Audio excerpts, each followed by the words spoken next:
Chapter 50. 3.9 Second Small Star, Surveillance System, Galaxia. You are listening at novelfull.audio. Starlight Company.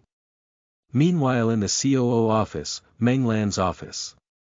After leaving the morning meeting, Meng Lan went straight back to his office.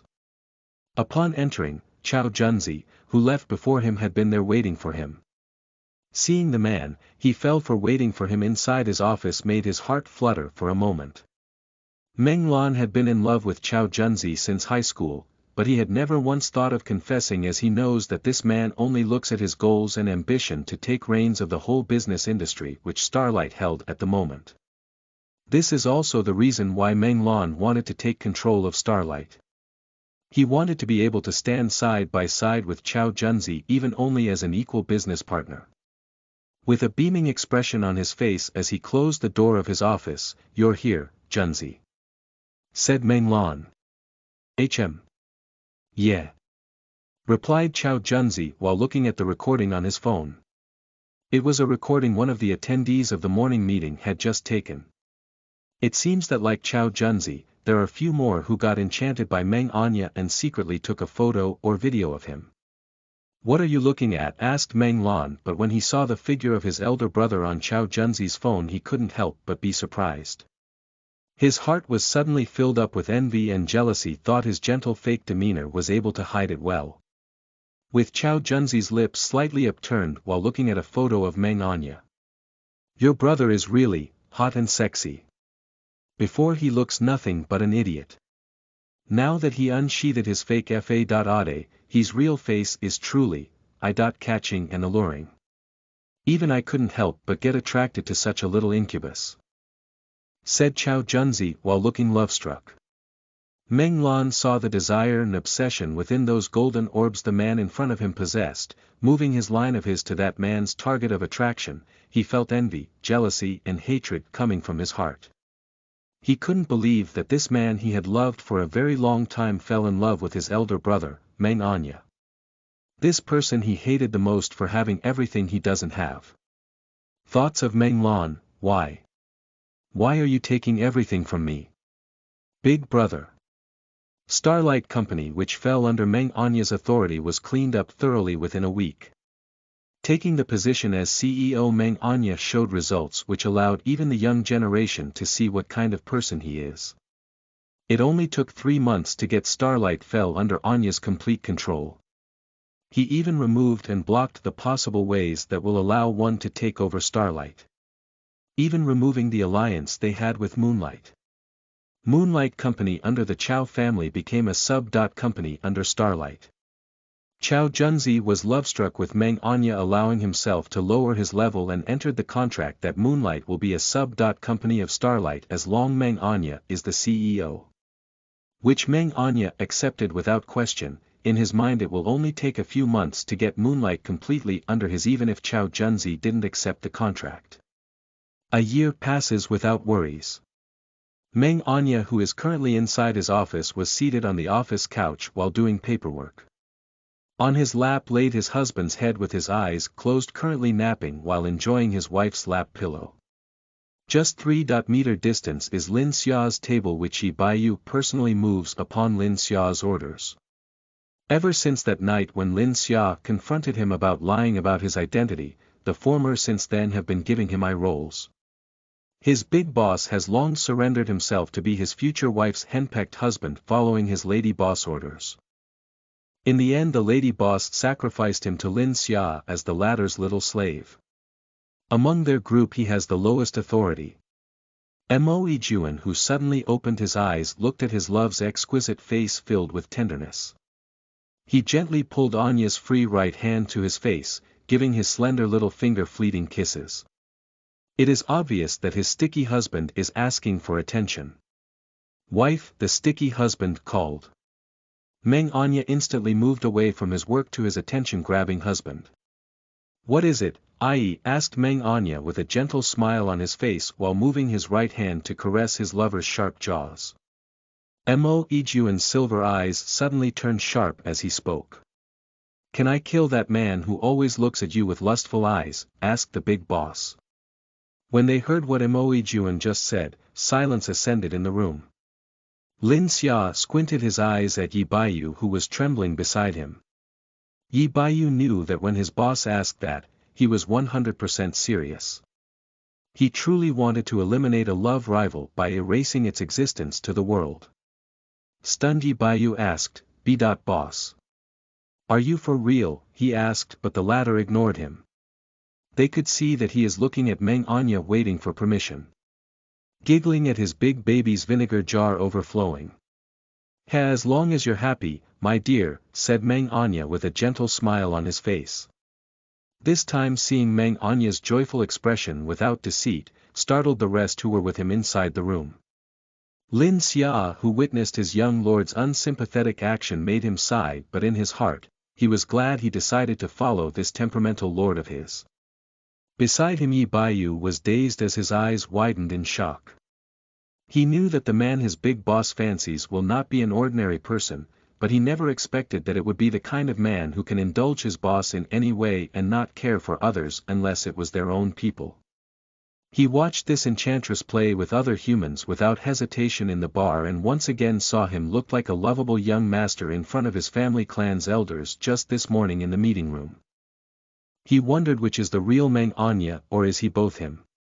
With those thoughts in his mind he can only move his gaze to look at that man's aide, Lin Xia, who he only saw looking at him like an idiot then ignored him to continue his job.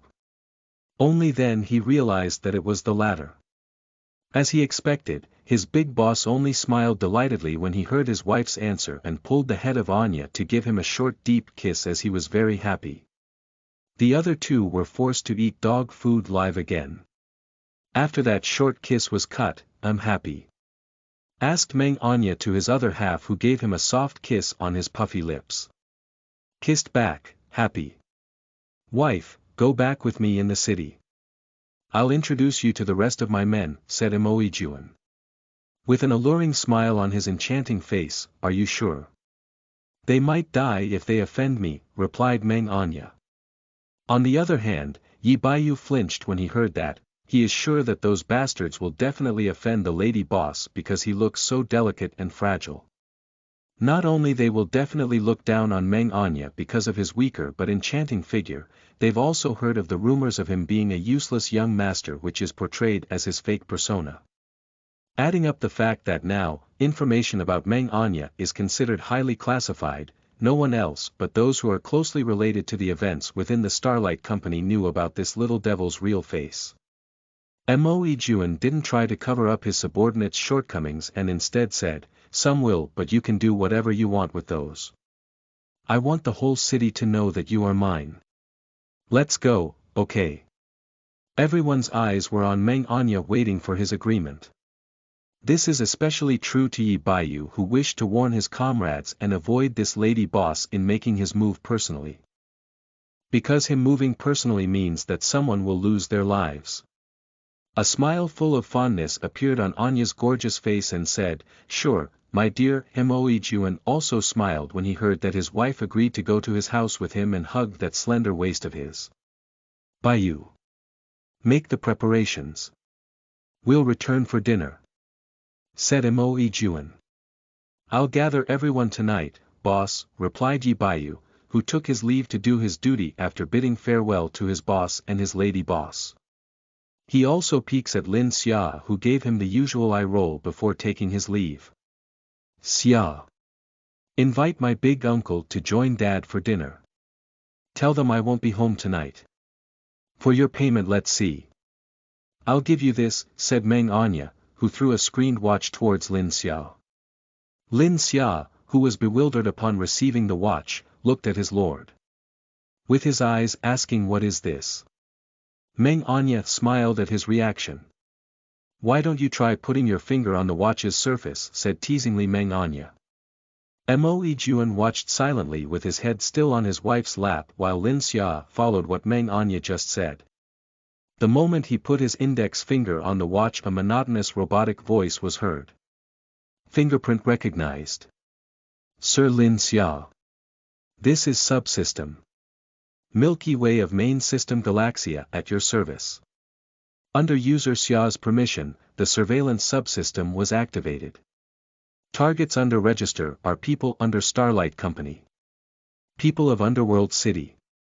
Special surveillance subject. Young Lord Anya and Lord of Underworld. Lord Mo full surveillance target. Full authorization given to user Xia. Target name. Yi Baiyu, user Xia's slave. Does user Xia want to open a live surveillance system for slave Baiyu? Slightly startled Lin Xia's brain just restarted after a second. Initiate SS for slave Baiyu, Milky Way. Commanded Lin Xia. Full initiation in progress. Hologram video feed of slave Baiyu online. A holographic video of Yi Baiyu appeared above Lin Xia's watch. At the moment Yi Baiyu is in the Starlight Building underground parking about to leave the premises. The artificial intelligence named Milky Way was given to Lin Xia. It is a subsystem from the same surveillance system he had given to his own system, Executioner. Both Lin Xia and Mo Yijuan were excited when they witnessed the prowess of the system inside the little watch Meng Anya had given to Lin Xia. Seated up. That surveillance system can pass through tangible objects, wife asked Mo Yijuan, who observed the features of Lin Xia's watch. Returned his eyes on the paper on his left hand, yes. It's a special developed program connected to the satellite I created a few years ago. The main system is with me. I've given you the same authorization, i.e. It's on the phone I've given you this morning. Said Meng Anya. Mo Yijuan brought out his phone upon hearing that. When he found the app for it, he opened it without hesitation with the same monotonous tone, but a different voice was heard. This is System Galaxia. Does Lord Mo wish to use Galaxia to give a detailed explanation for the features of the system? No need. Simplified information and details. As Lord Mo commanded. Ping. Command executed, my lord. Mo Yijuan checked the system his wife had given to him. As he checked on it thoroughly, his expression turned serious to gloomy. Just looking through the simplified version of the system, Mo Yijuan knew one thing for sure. That this system called Galaxia is a very dangerous thing, even more so than a nuclear bomb. Especially the surveillance subsystem that can be seen live wherever the target is. It can record, hack anything and control anything in this world where technology is the highest bidder. When Mo Yijuan saw his SS targets, he could even see his father's name on it. Even big names from outside the country. While his only special SS subject is registered as wife with Meng Anya's name on it. Mo Yijuan looked at his wife with worry in his heart, and an answer was already given to his question of who is the creator of such a heaven-defying system. He could only hug his wife's waist and pulled him over on his lap. Lin Xia could see the arms on his boss' waists trembling and could only frown as he understood what this big boss was fearing. I will protect you. I will kill everyone else aside from the four of us who knew about this system. Don't leave my side, Honor, said Mo Yijuan. Hugging the neck of his lover, Meng Anya just smiled conceitedly. My dear, your worries are non-existent. In this world of technology, you can consider this wife as God. Your only job is to protect me, care for me, stay by my side, love me, and pamper me. Do you understand? Said Anya while leaning his forehead to the latter's forehead, staring straight at his eyes. Looking straight at his wife's blood-colored irises, Mo Yijuan could feel his erratically beating heart. He can only tilt his lip up to capture those delicious-looking plump lips, sucking on it as if he were savoring the most delightful thing in the world. Mo Yijuan carried his wife to the separated bedroom attached to the office. They were making out, ignoring that Lin Xia is still inside the office. Of course, they were not going to do the last base, as Mo Yijuan wished to marry Meng Anya first before doing so. As the latter is not even fully an adult yet. Lin Xia, who was treated as a background, continues to watch his slave on the hologram before him. He watched Yi Baiyu ride his car as if he was racing, and once he arrived in the underworld city, he was in panic to gather their people. After explaining that their lady boss will be coming home with their big boss, Lin Xia watches those people on the video make varying expressions. He felt funny that some were even planning to prank the chosen lady boss to test him, saying that his young lord looks so delicate and fragile. Some even said Meng Anya is nothing but a slut who seduces their boss and such. Lin Xia's cold eyes continue to watch the monkey show with a smirk like he couldn't wait what his young lord will do when they meet this group of brainless monkeys. Chapter 51 3.10 Second Small Star, Kidnapped. You are listening at novelfull.audio. Starlight Company CEO Office. During working hours, Yi Baiyu had called his boss, Missouri Yijuan, asking him to head back to the underworld city, saying that his father was summoning him. With that, Mo Yijuan reluctantly separated with his wife and headed back to his city ahead of time. Meng Anya stayed at his office with Lin Xia, having a long coffee break as they've both finished their work for that day. Lin Xia asked while drinking coffee as he watched a live holographic video of his foolish slave currently getting stepped on by Mo Yijuan for lying to him about his father. "Lord, are you really going to Underworld City after work?" asked his aide. "Host, those people under your husband were planning to fake a kidnapping event to gauge your attitude. But they didn't expect that your husband's father, the Prime Minister, heard about your existence and wanted to use you to warn his son. He was planning on using his spies who worked undercover within the Underworld City. They were tasked to kidnap you and show a live feed to your husband of your death. Where is that bastard of a father right now? The villain's father is currently at the Prime Minister Palace." This mature man had similar features as Mo Yijuan, though he is already in his mid-40s, currently seating within his own office while talking to his subordinates on the phone, about the plan of kidnapping Meng Anya as a warning to his own son. The mature man is wearing a proud demeanor but expressionless face as he issued his orders. But for some reason this Prime Minister doesn't even know the name of his son's lover and instead gave the young man a pseudonym, Boy Toy.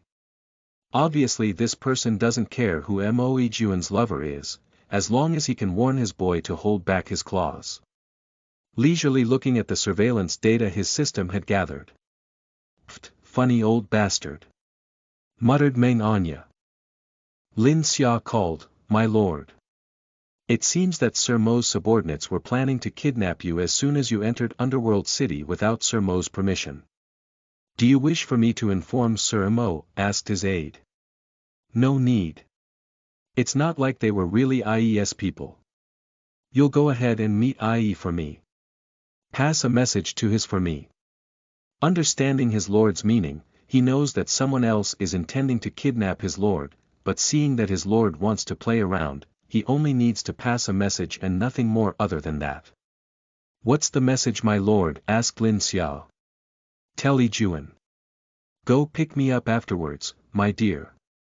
You can tell him that." "Oh, it's time. I'm going now," said Meng Anya as he prepares to leave. Lin Xia stood up to escort his lord. "I shall escort you by the entrance, my lord." As they left the CEO's office, a familiar face was waiting for them by the elevator. It was the renowned business emperor and this star's protagonist Gong, Chao Junzi. As well as his destined partner, the protagonist show, Meng Lan. Meng Anya didn't hide his annoyance upon seeing this supposedly heavenly pair of this world, which the protagonist Gong pretends to not notice, and approached him with a flirty smile. Smiling delightfully. "Hello. CEO Meng. I'm Moonlight CEO, Chao Junzi. We've met before during meetings. I've dropped by to invite CEO Meng for dinner with your little brother, Meng Lan," said Chao Junzi without noticing that beside him, the said brother's smile is twitching, about to change to something ugly. Lin Xia and Meng Anya remained silent as if they were dumbfounded, but the truth differs as the former just decided to observe this pair of foolish actors while the latter was thinking that he had enough of playing with this pair of slag protagonists. In short, Meng Anya totally got bored with these toys and decided to let them dig their own grave with their own hands. After all, Starlight Company is fully under his control, the simple tricks this pair of protagonists used before will be totally useless as the main shareholders were all on his side. Meng Anya's decision. Ignore them for now. Discreetly walks away from this pair of foolish people. Hi and see you. I'm busy tonight, so that is a no for the dinner invitation. CEO Chow. As for my little brother, big uncle will join dad for dinner tonight. You decide what do you wish to do for tonight, said Meng Anya, ignoring the pair as he walked away while Lin Xia just nodded to them as a greeting before following after his lord to see him out. Watching Meng Anya's back, whose footsteps show no hesitation, made Chow Junzi chuckles in entertainment. He's thoroughly interested in Meng Anya, who could ignore him, the business emperor of their era. Laughing, ha ha ha, this man is really interesting. He caught my attention for real this time. This is the first time someone walked out on me when I especially approached them. Meng Anya, a very intriguing person, said Chow Junzi as he prepares to leave as well. Meng Lan tried to stop him. Wait, Junzi. What about dinner? He asked expectantly. Oh. I'm tired. Let's have dinner next time. See you tomorrow, Lan, replied Chow Junzi, who took his leave without hesitation, walking away by himself, even forgetting about Meng Lan, who was left on his own in front of the elevator. Meng Lan, who was left alone, had thrown his bag on the ground in anger. He had never been pissed off as he is today than before. His eyes were glinting with undeniable hatred and jealousy while he bit his lower lips in remorse that the man he loves continues to reject his existence. He couldn't understand how that lazy big brother of his is able to take everything that is supposed to him with just one move. In endless regret, why didn't he just try to assassinate Meng Anya instead of trying to destroy the latter's purity? He knew that as long as his brother disappeared, this kind of thing would never happen. Chow Junzi, who used to be only full of ambition, starts to desire someone else. But unfortunately the target of his desires is not him at all, but someone whom he was jealous of with his whole life. Throwing tantrum. Meng Lan spoke. Damn. Shit. Why? Just why? That damn slut seducing my Junzi. Chow Junzi is mine, only mine. That's right, Junzi is mine. Starlight is mine. Both can only be mine. Big brother, you can only disappear. After you are dead, then Junzi, Starlight and Dad can only be mine. Ha ha ha. He took his leave after picking up his things. Muttering insane things as if he had gone crazy. This time the pressure he is feeling is greater than before, and Meng Lan could no longer hold back the ugly emotions he hid within his heart. After Meng Lan took his leave in delight, he didn't even notice that someone by the empty corner of the hallway overheard his loud crazy murmuring. By the shadows, it was Lin Xia, who just came back after escorting his lord by the entrance. He wanted to observe this other pair in his lord's instead. He kept his presence hidden the whole time, watching Meng Lan lose his mind in envy and jealousy. Lin Xia was on his way back and even saw Chow Junzi take his leave when he was about to wonder about where Meng Lan is. He then heard the latter lunatic muttering about Meng Lan's madness and ambition. Of course, he also commanded Milky, his watch's AI, to record the whole scene. Lin Xia, the lord, doesn't even remember Chow Junzi, much less to have spare energy to seduce him. The lord's hands are already full with just entertaining Sir Mo. What a lunatic.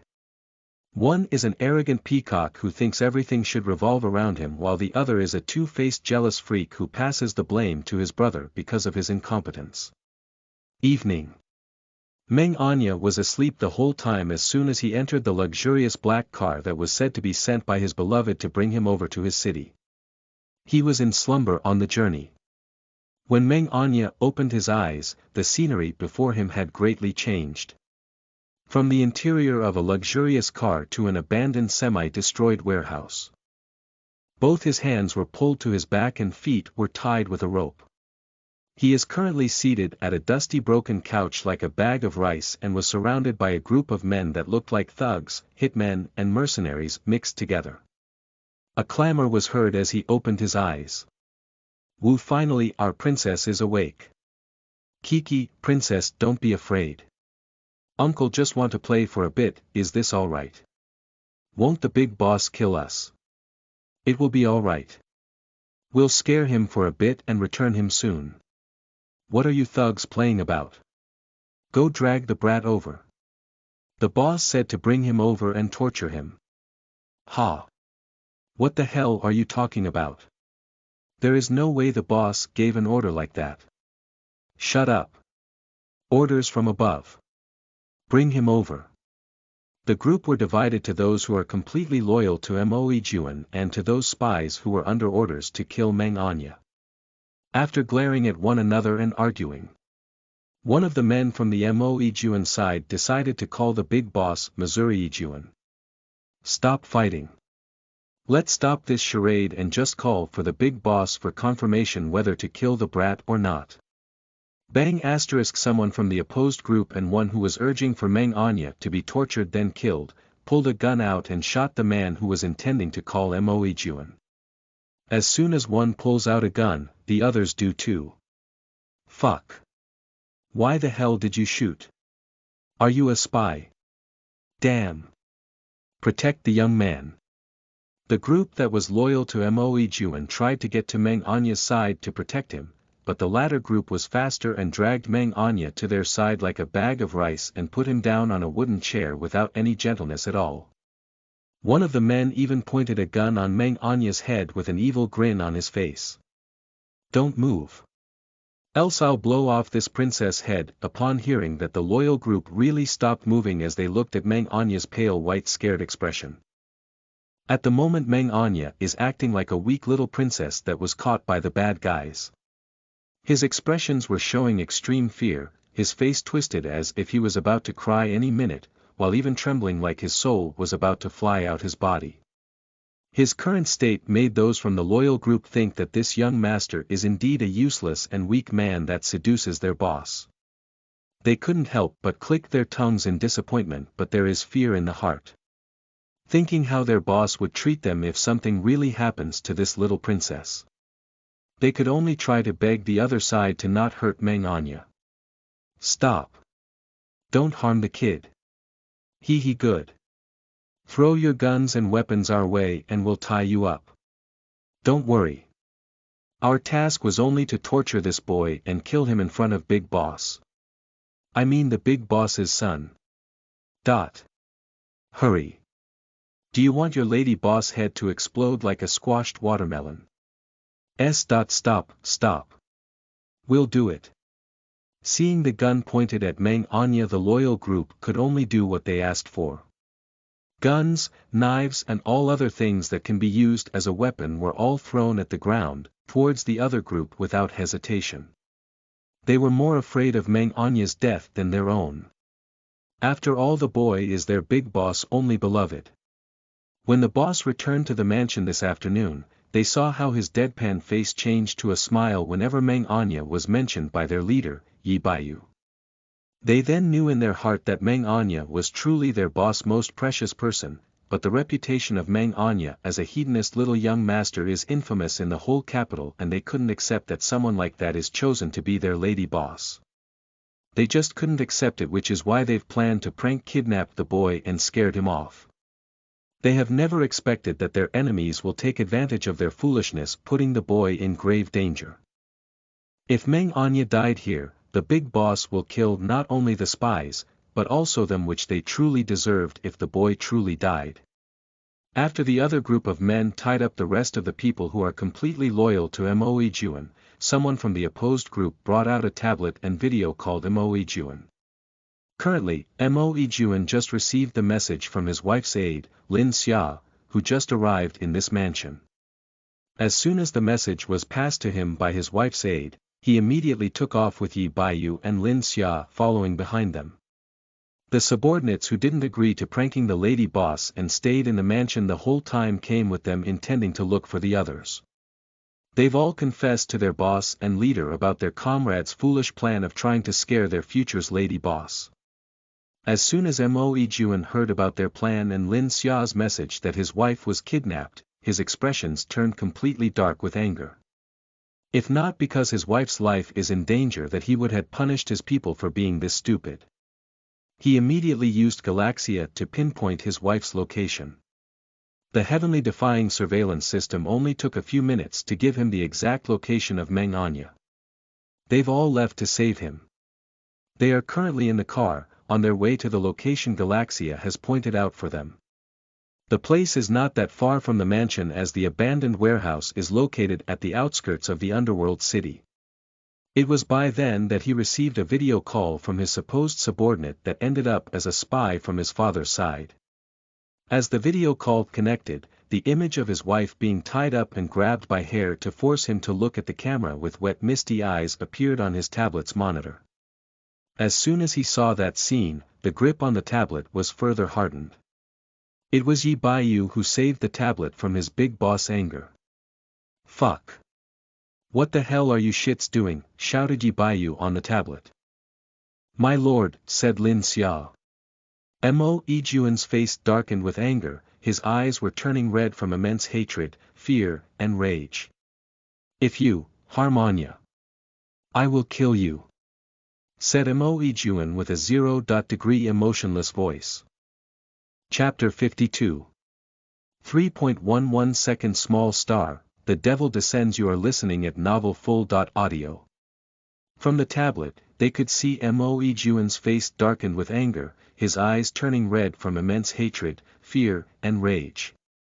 "If you harm Anya, I will kill you," said Mo Yijuan with a 0-degree emotionless voice. There's only a moment of silence as the people from the opposite side trembles when they see the fury and ugly expression of their big boss. They had never seen him this angry to the point his eyes were red in fury. Instead of his casual dangerous feeling from before, the Mo Yijuan they are seeing right now is not only horrifying but extremely deadly. Mo Yijuan coldly spoke, "For every scratch that I found on Anya's skin will be the number of people important and connected to any of you that will be dead. For every drop of blood my wife will bleed will be the hour of living you will wish you were dead. If you kill my wife, you won't be able to die for as long as I am alive." Silence. There's a long silence inside the warehouse when they heard what Mo Yijuan just said from the video call. The man who was grabbing Meng Anya's hair just now wavers as his hands were now shaking uncontrollably with fear. Obviously he was shaken by the words this Lord of Underworld had spoken. After working as a spy and working under this person, they know what kind of man he is. He is extremely cruel and merciless towards his enemies. Every single word this person said, none of it was unfulfilled. When he said he will kill you tonight, there will no longer be another morning for you to witness. He is a man of word and rarely he changes his decisions. Every word Mo Yijuan had spoken was like a nail being hammered in their hearts. The greatest anxiety filling their mind, their body shaking with disturbing fear. But within that long silence everyone else had forgotten someone's presence. Someone whom they should never ignore. While Mo Yijuan is blinded by his own anger, those who were watching by the side can see more than those involved. Among the ones on Yijuan's side only Lin Xia's attention never moved from his young lord. He saw the whole process of his young lord wearing a fake expression of fear changing to an ecstatic smile of madness. As if a devil was enjoying the whole show before him. He saw him grinning while those around him pales in comparison. Suddenly he started laughing, ha ha ha, laughing *. Meng Anya was laughing so loud that it echoed within the warehouse. He even held his stomach with both of his hands as his feet were stomping as if doing so would let his laughter end faster, but within that silent warehouse his laughter was like demons snickering in the ears of the men with him in that enclosed space. They looked at the young man with seductive laughter with shaking eyes in disbelief and they felt the shadow of death looming over them. If they've remembered it right, this young man was supposed to have both his hands and feet tied on the chair. Meng Anya said with a true smile from his heart. "I love you too, you know. I." With those pairs of flirting crimson irises looking at the figure of Mo Yijuan from the tablet, an enchanting smile appeared at the corner of Meng Anya's lips as he looked at Mo Yijuan endearingly. Like the man was the most precious in his eyes. The apple of his eyes. He was the only one that existed in his world. It was this sick obsessive man who never changed that always made his empty heart beat out of control. Yes. Only this man gives me endless entertainment and love. Lovingly looked at Imoijuan, I will clean this place up. Pick me up soon my dear moi, said Meng Anya, who ended the video call from their side. He even used his own hands to end the call before him. As soon as Meng Anya ended the call, the man who was holding the tablet let go of the gadget in fear, which immediately fell on the ground, broken as he tried to pull the gun on his waist only to feel the empty holder on the side. Then he heard a seductive voice of Meng Anya. Anya, who stole the man's gun, pointed it at the man's chin vertically to the latter's head. Is this what's uncle's looking for, bang asterisk. He Meng Anya pulled the trigger without hesitation, making the man's head explode as the bullet entered from his chin, passing through his head. Like a rotten watermelon, his head burst with his brain shattering on the floor. A bit of his blood fell on Meng Anya's soft, white-skinned face, which he wipes nonchalantly, making it spread on his face. On that alluring face, an enchanting grin appeared as his crimson eyes were filled with ceaseless mirth. While holding a gun in his hands, he faced the group who dared to tie a rope on his hands and feet, leaving a mark on his snow-white skin. Meng Anya's current appearance was filled with ecstasy, as if what he killed just now was not human. He is now looking at the group of men standing like toys from him to play with. On the other hand, in the men's eyes of both groups, whether the ones tied up with rope kneeling on the ground or the group of spies back currently stepping away before the boy, to them Meng Anya looks like a drunk devil wishing for more blood. Everyone inside the warehouse shivered when they saw Meng Anya's face. The spies looking at Meng Anya saw the madness and playfulness within his eyes, but the gaze that came from those pairs of crimson eyes was staring down at them like they were not humans but toys that meant nothing at all. In Meng Anya's eyes they were nothing but pigs to be slaughtered by him. Cold goosebumps resurface on their skins as they tremble uncontrollably. Fear filled their whole body and their minds screamed of only one thing. Run. Don't worry, my husband still has uses for you. You won't die, at least not by my hands, said Meng Anya as he started his hunt, while the men scattered in the room in different directions, running away for their lives. With speed beyond human, Meng Anya ran after the men in the middle while waving the gun on his hand, pulling the trigger of the gun constantly. For every gunshot he unleashed a groan, or a scream was heard. He only needs to kick the guns littering on the ground whenever the bullets are all fired, changing his weapon regularly. His movements were swift, fast and beyond normal. All bullets he fired accurately hit the escaping men's kneecaps and ankles, which immediately made them squirm on the ground in pain, covered with their own blood. Those who tried to fight back were either shot on their shoulder blades, making them unable to lift their hands, or had their pair of hands cut off. It only took half an hour for Meng Anya to break all his toys. Only group screams and painful groans resounds in the warehouse. Blood and cut limbs were spilled all over the place, and only the tied-up loyal men were unharmed. They were still kneeling, but you could see that they were all trembling like a group of chickens cuddling to share warm with each other. Their eyes were swimming around as they witnessed such a terrifying scene of a young man chasing after a group of huge men running away from him, but in the end, no one was able to successfully escape. This boy is extremely beautiful. His fair skin and clothes were now tainted with red blood, while the sly smile on his face never disappeared as he dismembered the hands and legs of his enemies. Unlike their big boss, whose presence is enough to overwhelm them, this person's delicate appearance made them unable to look down on him. He looks soft and weak, as if a single hit will hurt his slender limbs. But seeing this scene before them, they knew how wrong they were. This is not a weak young master at all, but a playful little devil that could take their lives on whim. Someone even more fearful than their big boss. At least this lord wouldn't kill them for fun and will only take their lives if they betray him or such. But this sweet-looking young master, Meng Anya, is different. No one could really see his emotion on his face, as he could smile even when he was angry, and his eyes remained cold and indifferent to all except towards their big boss. Now they are even wondering if this little devil's temper is good or not. No wonder their captain, Yi Baiyu, warned them to not anger this lady boss of theirs. After incapacitating all his toys, this time instead of insanity, boredom appeared on Meng Anya's face.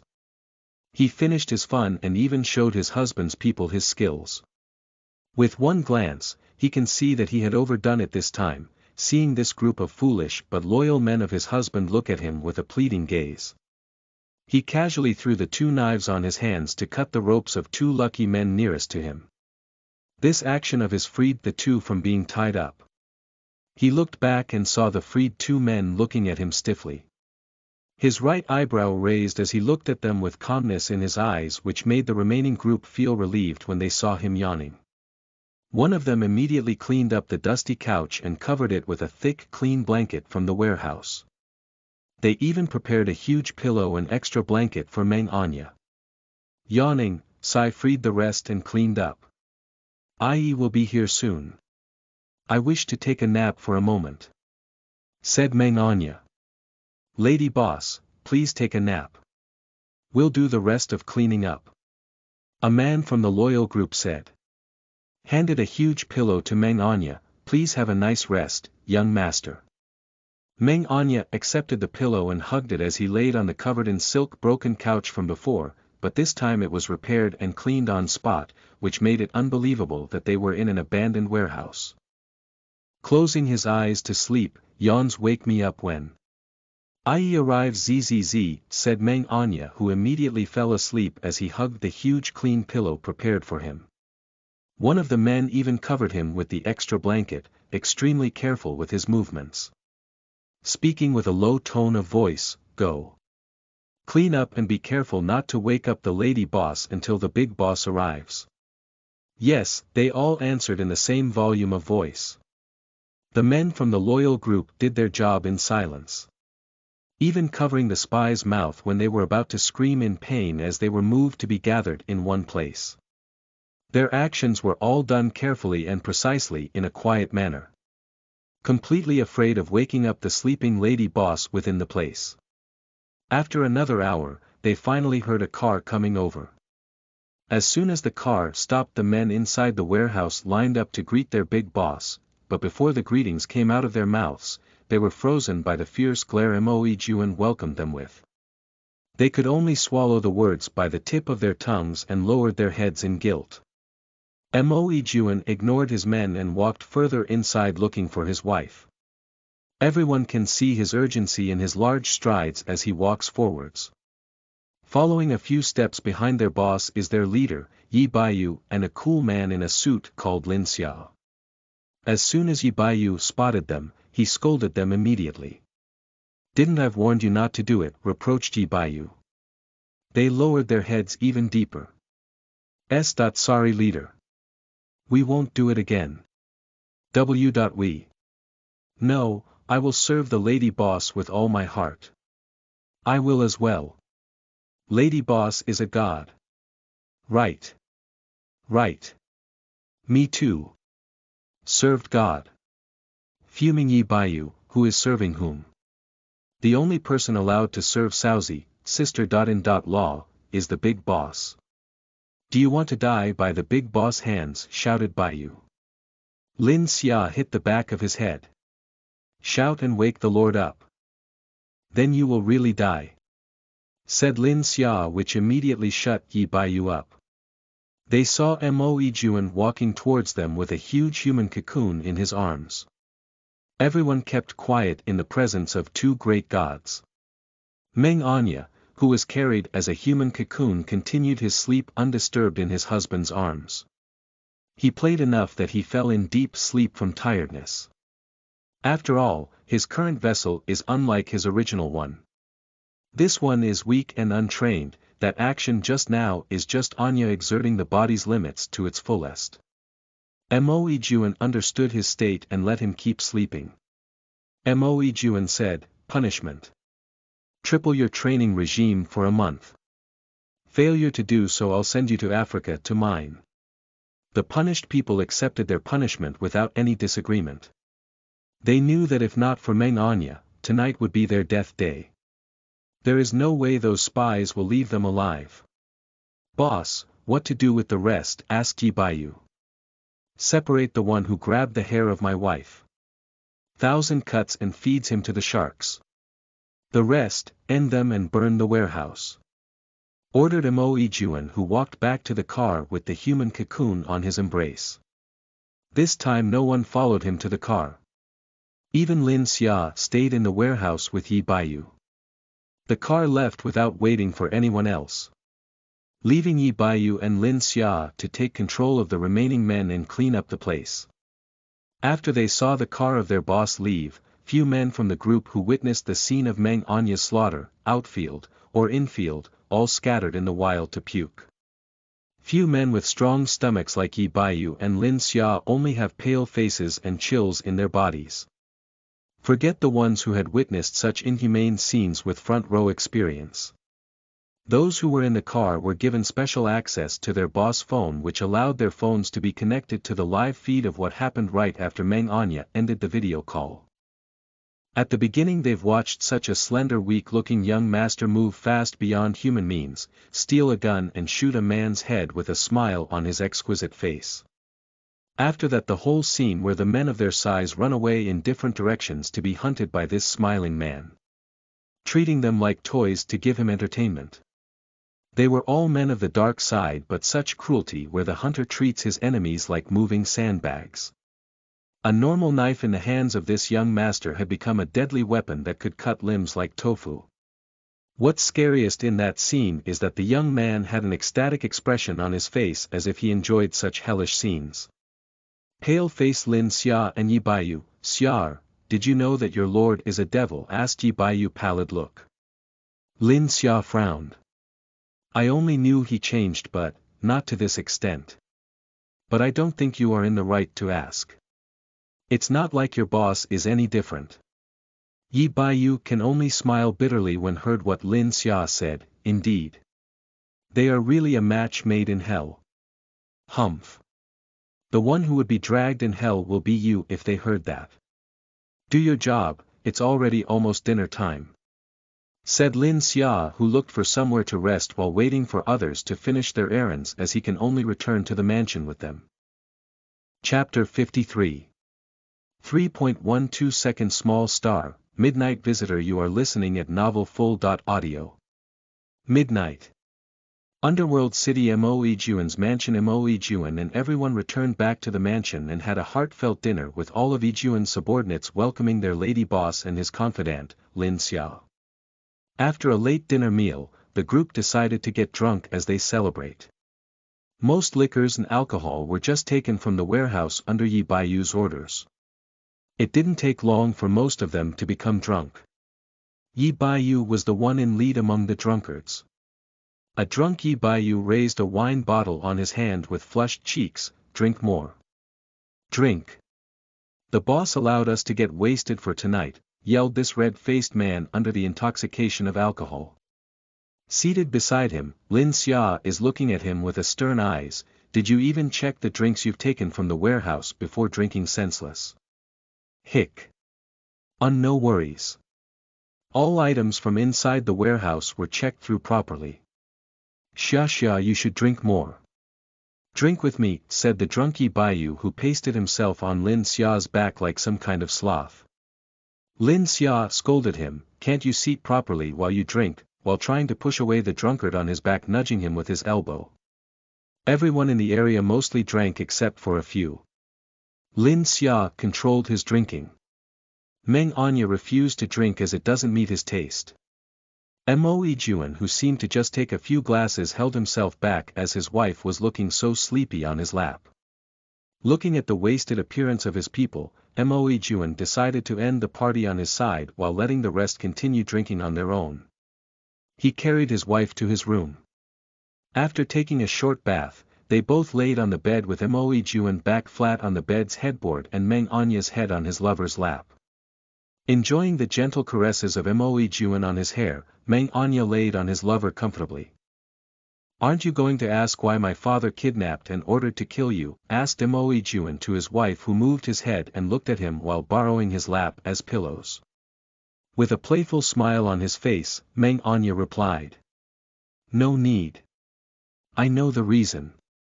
It is because you are his only legitimate son, but doesn't wish to continue his lineage and he doesn't remember who I am.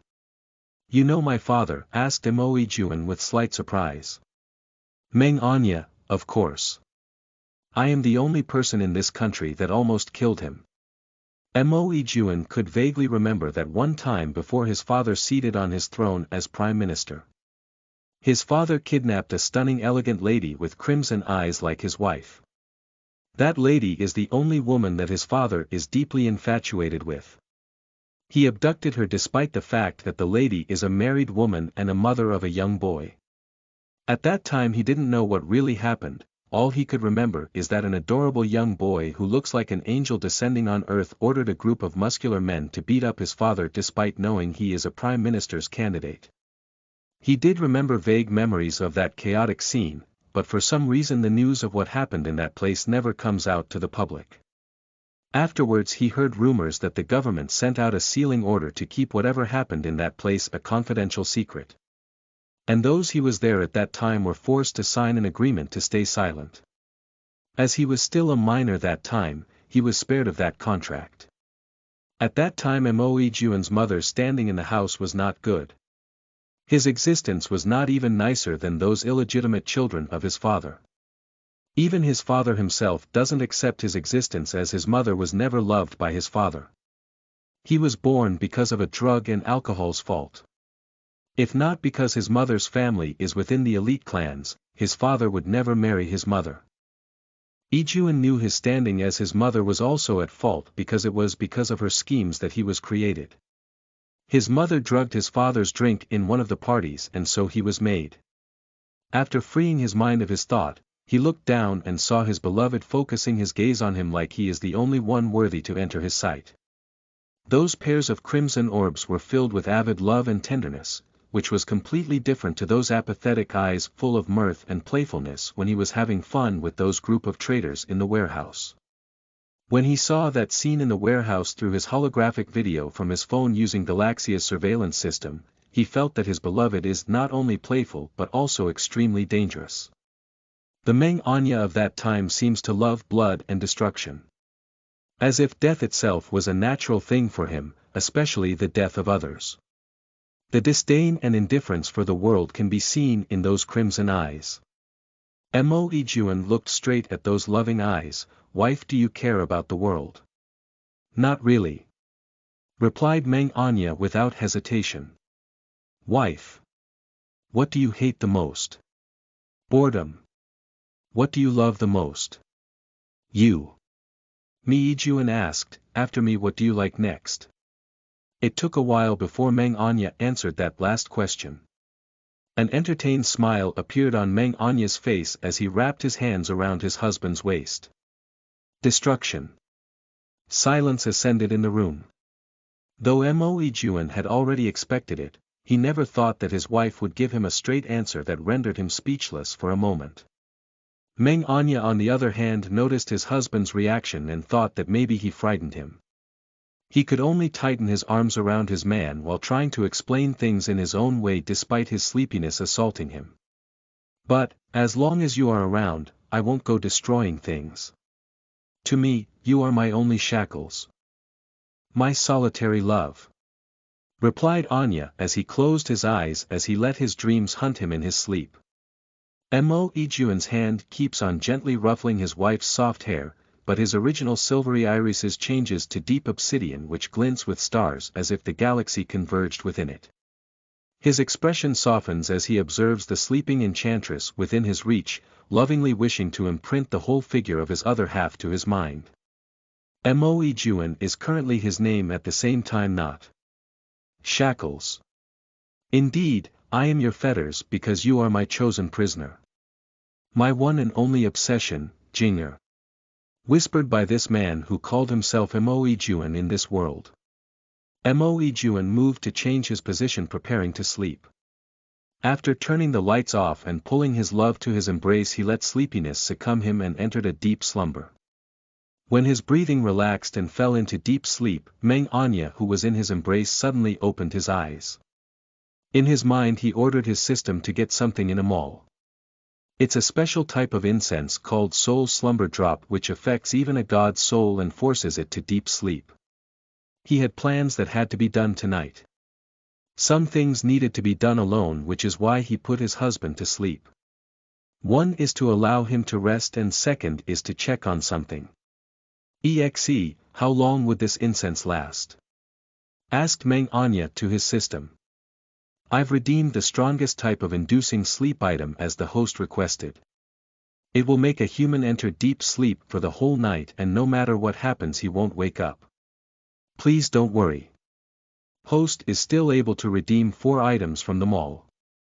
Getting the affirmation from his system that his love will not wake up for the whole night, Meng Anya reluctantly lifted the arm wrapping his waist and sat on the bed looking at his love in slumber beside him. Gently caressing Mo Juan's cheeks, his action was full of adoration and love. He truly loves this man unconditionally. "Host, do you wish for Exe to ask the main system about your husband? Are you going right away? If the host still needs me here, then Exe will stay. I have few questions. After answering you can go. Please go ahead and ask host. Before, you've said that I can kill the protagonists if their halo was undone. Will stripping the gong his company and the show losing his love root of the gong enough for the remove their halo? For this small star, that much is enough, but please be warned for the bigger stars it is harder to completely remove their halo unless host completely destroys their fates. Is it possible to pull an outsider out of this star with me after death? It is possible. I can tie their soul to me and be pulled to the system space upon death, but this option is only applicable to a complete soul. For host's husband whose souls were the same but just fragments, Exe doesn't think it will be possible. After all, he is a minuscule fragment soul. It is impossible to pull him out of a world without breaking. Souls are extremely fragile objects. But I will ask the main system for another option that will make sure that the host can choose only the stars where your husband's soul fragments exist. Please do so. By the way, Exe, is it possible for me to use my original skills from my original world? It is possible, host. Which one of your special skills do you want to unlock? But unlocking a skill to this world means that despite completing this world, host wouldn't be able to unseal a part of host's memories. Is this alright? Part of my memories were unlocked at each world completion. No wonder. How much of my memories were unsealed? Currently host had already completed 2 worlds, adding the original 5% of memories retained. Host now had unsealed 15% of your full memories. Does the host wish to unblock an ability instead of your memories? A playful smirk uplifts the corner of his lips. Unlocked my special ability to teleport, Exe. As you wish, host. Meanwhile, in the Prime Minister's estate, the news about the failed mission to kill Mo Juan's beloved had reached the ears of the Prime Minister. But it was not a report from one of his inside spies who worked under his son. As those people were killed in the warehouse under Mo Juan's orders. The one who reported to him is one of his spies that works as a resident of his son's city, who heard the rumors about what happened at that warehouse. Are you saying that it wasn't the brat who killed my people, but his lover who was kidnapped? Are you fucking with me, said the minister as if shouting his lungs out. Cowering in fear, why? Yes, master. It was a young man. They say he is the new CEO of Starlight Corporation. The Prime Minister's anger quails down when he hears what his spy just said. Starlight, that Starlight under the Mengs. You said it was a young man. Was it Meng Lan? Asked the minister, but his voice was quivering as if afraid of something. Seeing his boss's frightened face made the spy feeling bewildered. No, it's not Meng Lan. The man was unable to continue speaking as he felt something piercing his body. Spurts blood. The man then looked down and saw a knife stabbing through his heart, blood flowing out from his mouth as he felt stunned, not knowing what just happened. Only when he heard a playful and bewitching voice from behind him that he showed a shocked expression as he recognized who was behind him. "Ai, you can't just say this lord's name without permission," an enchanting voice was heard from behind the stabbed man. The dying man mustered his remaining strength to look behind him only to be surprised in what he saw. The man was only able to utter one word. "Devil." Before he took his last breath and laid on the floor, pooled in his own blood. Standing not far from him is a beautiful figure that could haunt everyone's dream, wearing a mischievous grin on his exquisite face as he stares at the dead body under his feet with eyes full of mirth and indifference. Chapter 54. 3.13 second small star, she never love you but I only love him. You are listening at novelfull.audio. Prime Minister Household. The spy took his last breath seeing the enchanting figure who took his life. Despite that, his master showed no reaction to his subordinate's death. His eyes only show slight surprise and tenderness while looking at his killer, leaving this subordinate to die in confusion. The Prime Minister did nothing for his servant's death and just put all his attention at the smiling figure of the young man before him. It was a huge smile which showed even his pair of canines, but those alluring crimson eyes, that is the same one as the woman he only loved possessed, only showed coldness of indifference and madness close to those lunatics that killed for fun. With a knowing sigh, the elder man looked at the young man with pure excitement and joy in his eyes. "It's really you. Done playing sloth," said the minister as he was delighted to see him before him as if seeing someone's figure over the lad. "It is Meng Anya, got bored of that. By the way, there is something of yours this lord really wants. Give it to me, old man." Ignoring the rudeness of the young man before him, the minister showed a delighted and pampering expression instead. "You can have anything as you want." "I will give you anything," replied the minister without hesitation. "Playing with the bloodied knife he used to kill a man just now, then give me your son, Ijuan." "I want him." "No. He can only be mine," answered Meng Anya. "Agreed without second thoughts, Ijuan." "Sure. You can have him, Honor." The minister took a while after hearing the name Ijuan. The minister then saw a sweet smile appear on the child's face which rendered him speechless. This expression is so familiar to her smile. It was this expression that's the same as hers that made him love only her. Completely obsessed, wanting to possess and giving his heart to her. Only she never once took it. The silence in the room left the atmosphere with a forlorn feeling, when a soft knock was heard that he returned to reality and allowed the entrance of the one outside the room. A butler bringing a cart to serve coffee and snacks for his master and guest, entered. This old butler properly served the two inside the room, turning a blind eye at the bloodied corpse on the floor. As if this kind of scene is something this old butler is used to, especially when that child drops by the minister's palace. Lifting a cup of coffee served by the old butler, "Lao Fu, did I have a son called Ijuan?" asked the minister to his butler who stood by his side to serve him. The old butler showed a split-second change in his blank expression before answering, "Yes, young Master Ijuan is Master's only legitimate son, but he was thrown out of the family. As of now Master can only remember young Master Ijuan as the master of Underworld City. The one Master hates the most," replied old Fu. What, that bastard?" The minister shut up immediately when he heard a glass clinked as Anya lifted his cup of coffee. Clink. The minister was dumbfounded and paused, the words about to come out of his mouth. Remembering their conversation before the butler arrived, the Prime Minister finally remembered the reason why this child visited his home tonight. He never expected that his most hated son is the one Meng Anya wants to have. He then saw Anya seated at the couch before his desk enjoying his coffee as if he wasn't the one who caused the sound of things hitting the fragile cup holder plate under his cup. Even the butler was looking at Meng Anya with an observing gaze.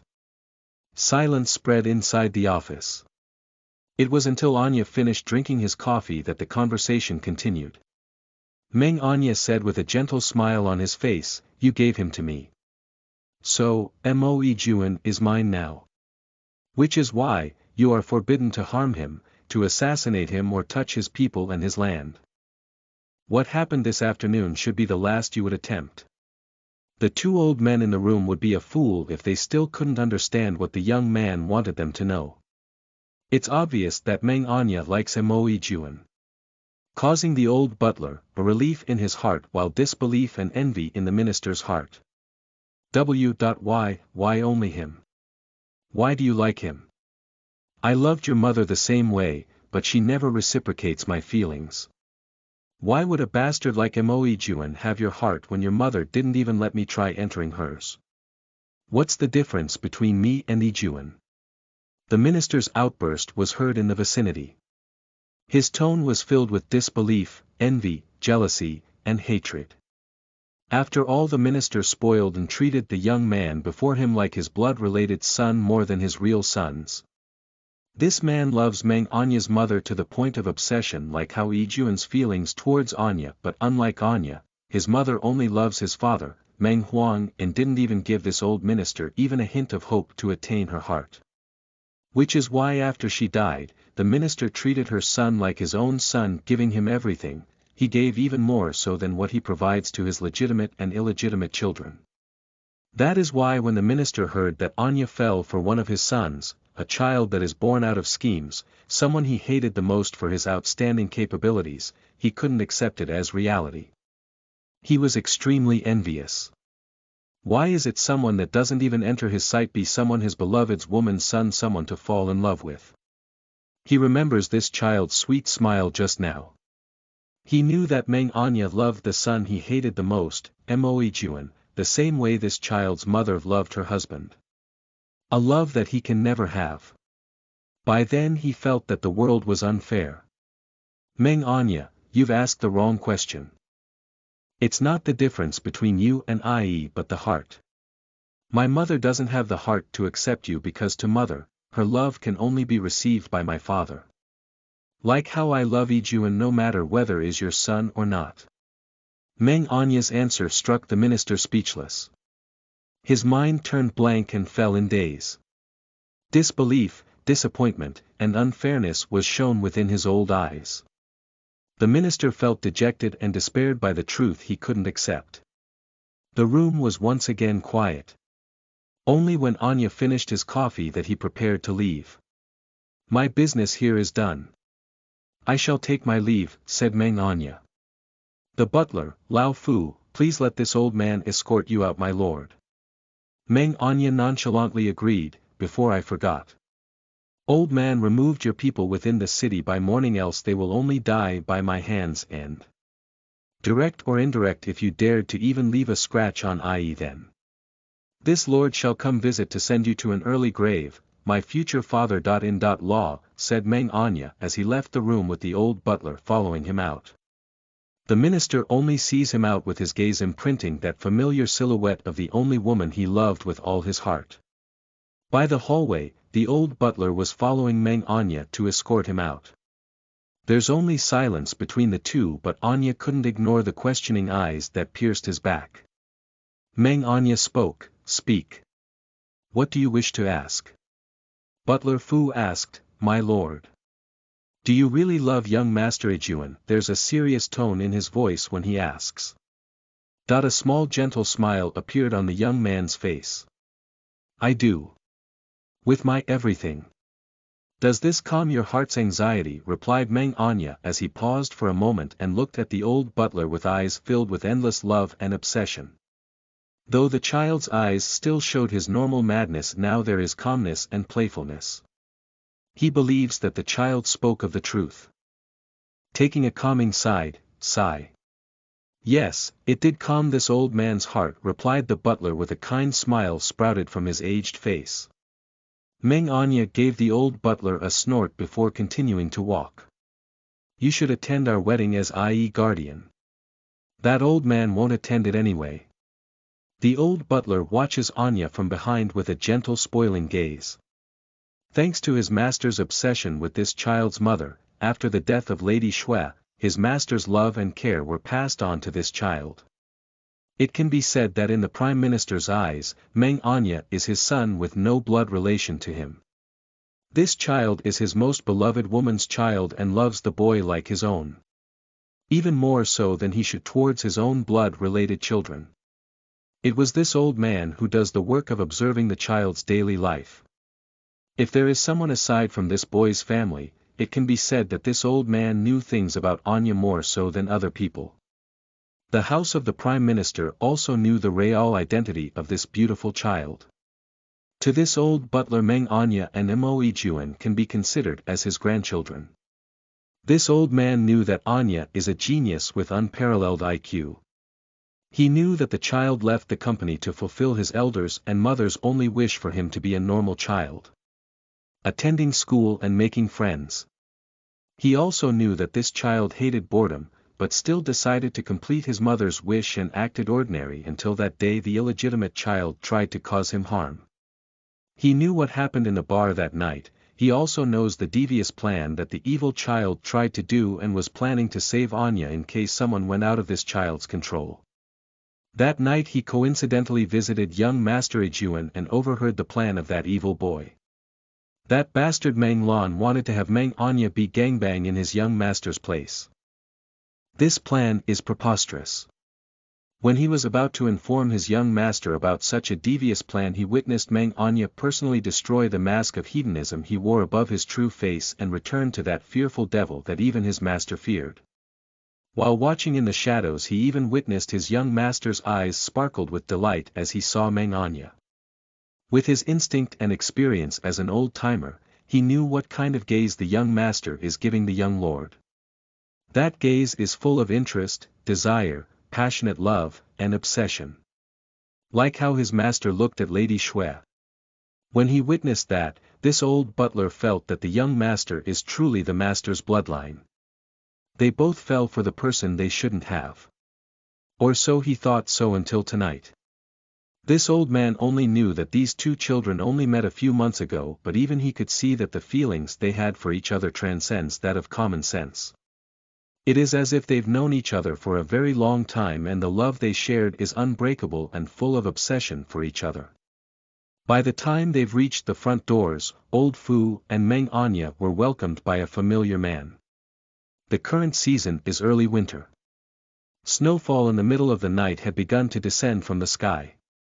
Standing by the entrance is this man having similarities to that of the minister. Drop-dead gorgeous, sharp chiseled jaw, perfected handsome feature, and godly sculpted body figure. Adding up his dangerous aura and sharp gaze. With a half-lit cigarette between his thin lips, anyone with eyes can see that this villainous man is well liked by the heavens. It can be said that this star's destined heavenly loved sons like Chao Junzi and Meng Lan couldn't even move a finger against this man. This man called Mo Yijuan has everything above that pair of protagonists. This is a man that shouldn't be here, but seeing this man here. Chasing after him and not letting him escape his grasps. Waiting for his return without question. Meng Anya only smiled. Right. This man has always been like this. Meng Anya's thought as a small smile appears in the corner of his lips. Chapter 55. 3.14 second small star, who are you? You are listening at novelfull.audio. Outside the Prime Minister's mansion, Meng Anya wasn't surprised to see Mo Yijuan here. More like he had long expected that he would definitely be here when this man knew that he left his side. This man had always been like this. Every time, they've met, then fall in love and be obsessed with each other. It's already by instinct that either the two will wake up if one left the side of the other under whatever circumstances. He looked at his love standing just there, surrounded by white snow, which even gathered on his head like cottons. On his arms hung a small-size winter heat-padded coat obviously for him, waiting for him to finish his business. When Mo Yijuan and his eyes meet, the latter's silvery irises will change from blank indifferent gaze to a love-filled ones. As Mo Yijuan spotted him, he walked towards him. As if it's his right, Anya allowed his man to put that warm winter coat on him, even wrapping that scarf from his own neck. This man's face remained indifferent, but his tone was soft like his gaze towards Anya. Finished? Asked Mo Yijuan, not even asking him why he is here. Meng Anya reached out his hands upward towards Mo Yijuan, whom the latter understood the reason for his actions and moved to carry him in his arms. Meng Anya moved his hands around and took the other ends of the scarf on his neck to wrap it to Mo Yijuan's neck and shared the scarf with his husband. After then he slithers his arms inside his coat to hug him. Mo Yijuan allowed his wife to do what he wanted and opened his coat further to let the little one inside before wrapping his coat to them both while carrying him. When he saw Meng Anya leaned his head near his neck, he couldn't help but give those slightly pale lips a short kiss, then peck his forehead before whispering softly. Mo Yijuan, sleep well, baby. Rendered speechless by the corner who was fed dog food at such a distance, old butler was stunned by the scene. This is the first time he had seen his young master pampered someone to such extent. Much less to see the young lord acted spoiled like that to someone, even more so towards his father, Meng Huang. The old butler flinched when he saw Mo Yijuan gaze back at him as he immediately saluted and saw his young master's gaze move away from him and looked at the window of the second floor where the master's office resides. After half a minute Mo Yijuan moves to leave the place. "We're leaving," said Mo Yijuan to the old butler. The old butler lowered his head respectfully. "Please be careful on your way, young master, young lord." After which Yijuan took his leave with his wife. Only when he saw that the car of Mo Yijuan took off that he looked towards the place where the young master stared. He then saw his master standing by the window watching Mo Yijuan's car leave the mansion's gates with an unreadable expression on his face. A while after, the old butler had appeared before his master. He saw the Prime Minister standing by the window still looking outside and dazed until the car that just left was finally outside his line of sight. There was a long silence within the room. The old butler remained on standby waiting for orders that his master would give. He heard his master take a deep breath out, sighing. "Old Fu, was that Yijuan who picked on her just now?" asked the minister. Old Fu: "Yes, master. He is the young master Yijuan." "I see." The minister looked back to look at his butler with a serious expression on his face before he spoke. "Pull out our people from Underworld City," and announced that Underworld City as a legal premise of the country. Changed its name to Ani City and called my lawyer to tell him I need to change my will," said the minister. After hearing what his master just said, the old butler couldn't stop himself from showing a disbelief expression on his old face, even forgetting his manner before his master. What he just heard that now rendered him speechless and caught him off guard. He would have never expected that his master would say those words, which seems to show that he finally accepted young master Yijuan as his rightful heir. Old Fu in a state of skepticism: Master, are you sure?" The minister ignored his incredulous expression and sat back on his chair preparing to smoke. "Yes. Sooner or later their relationship will be out of the closet. As they do, you should prepare a press conference announcing Mo Yijuan as my scion. After my death everything of mine will be his. Only then, when Enur revealed his identity, that people will be able to accept Yijuan as his partner. After all, Enur's identity is even above mine as the minister. He is this country's only treasure.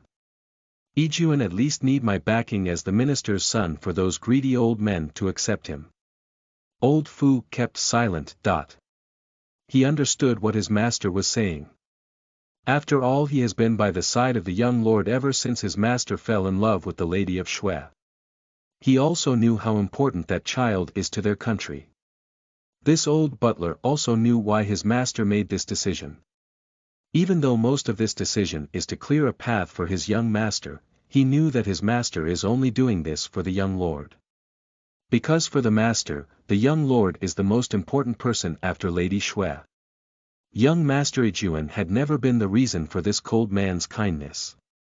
The Prime Minister's obsession for the Lady of Shui even moves to Meng Anya, and in his heart the young lord is even more important than his own son, Mo Yijuan.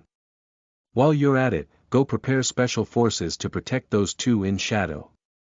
As well make an appointment with Meng Huang and Shui Ling. Go now," said the minister while smoking. "Bow his head, as you wish, master," replied old Fu, who then left to follow his orders. leaving the Prime Minister in his office wallowing in silence. Giving my son to an heir to protect him, should be enough repayment for putting him to danger.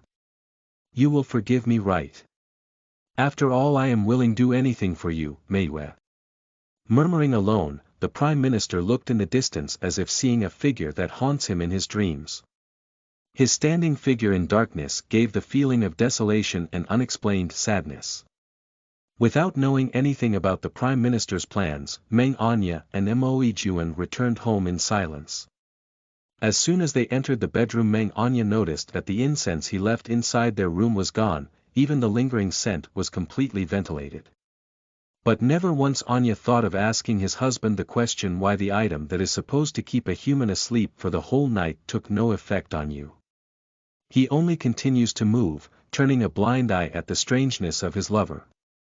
After changing their clothes to pajamas, the two had never had any conversation. There's only silence between them.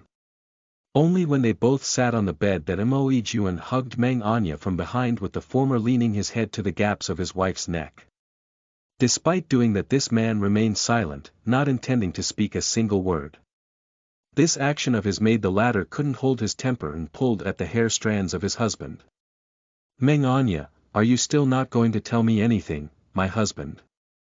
Mo Yijuan kept his silence, intending to give his wife deaf ears.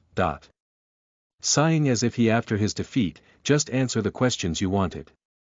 If not, just shake your head. I'm warning you, if you dare don't give me answers, I will leave you here now, said Meng Anya as his temperamental personality is out. Mo Yijuan didn't answer, but Meng Anya felt that the arms around him tightened and pulled him even closer to Mo Yijuan. He knew that his husband was willing to compromise with him, but the former continued to lay his head on his shoulder, hiding his face. Meng Anya. Who are you? Chapter 56.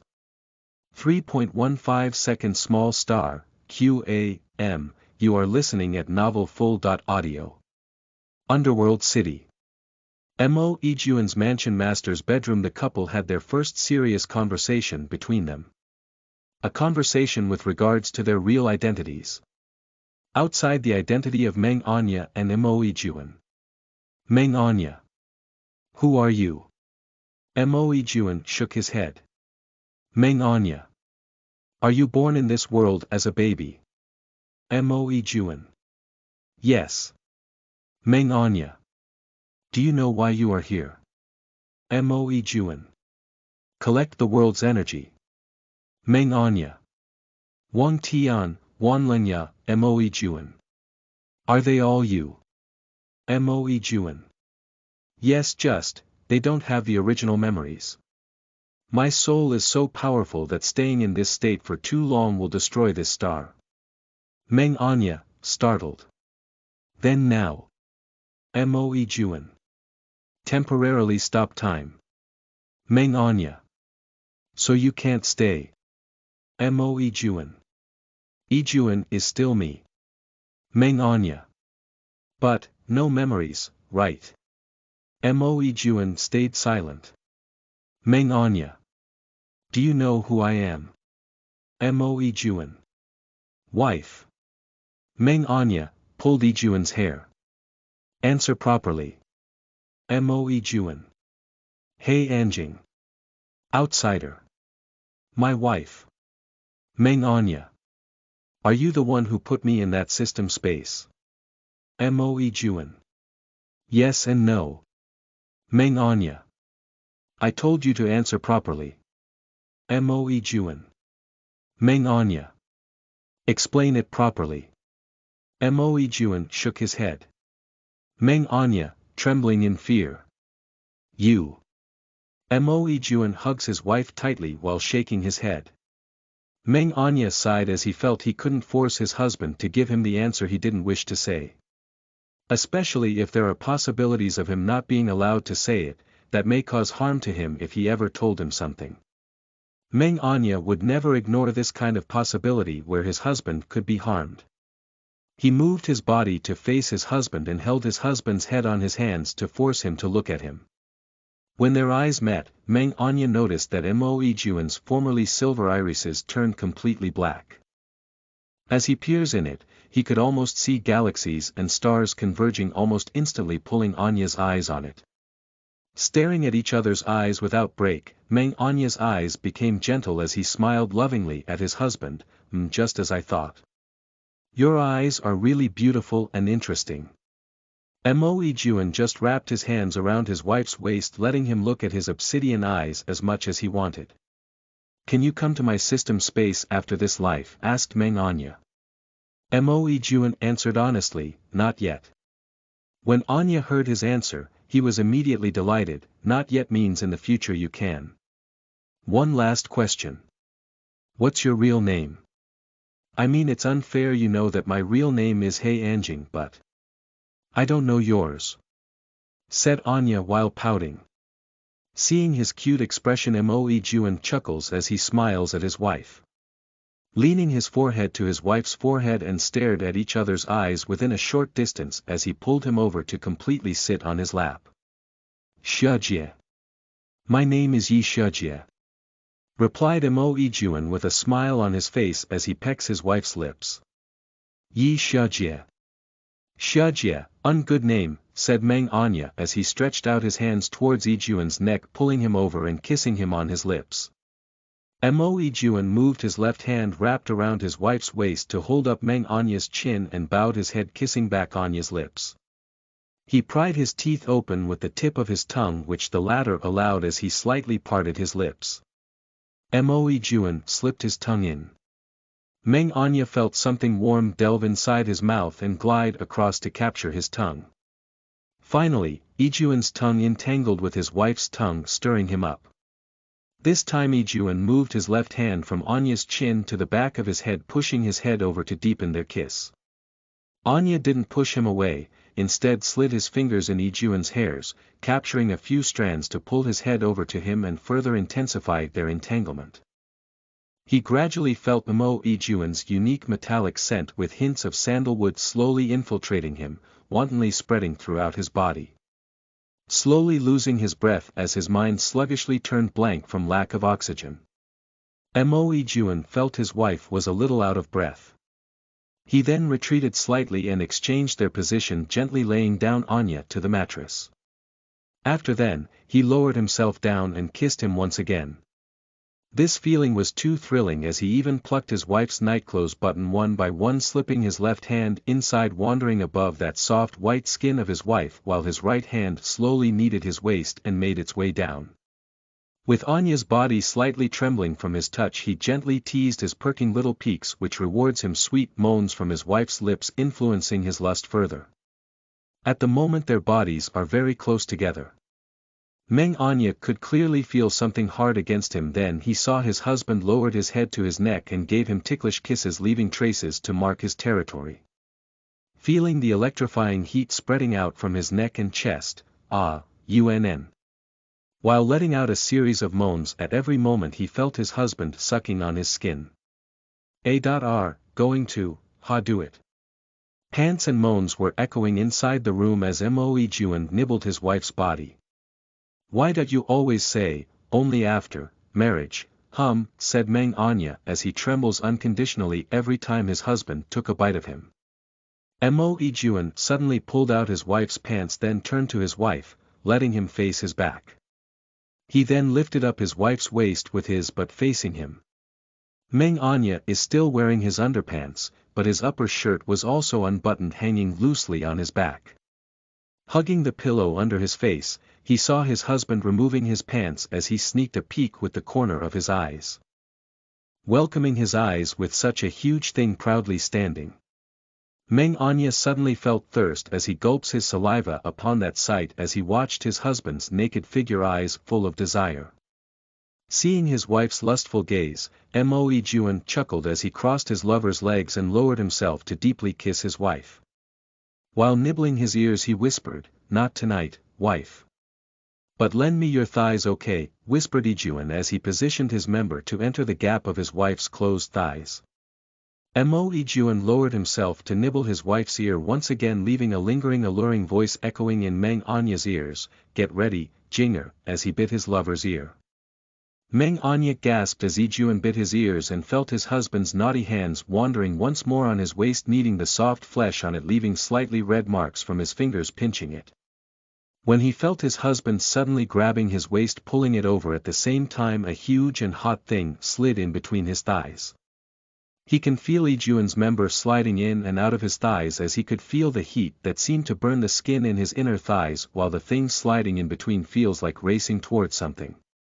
His thighs instinctively tightened, repressed moans escaping his gritted teeth as he felt those pair of big hands pinching the small perky cherries on his chest. He could hear his husband's silent pants while vigorously moving his waist. That tidal wave-like sensation seemed to have devoured him, taking away the strength on his legs. The rubbing feeling, that huge thing moving between his thigh and his own little brother, made Anya feel a rushing pleasure beyond his imagination.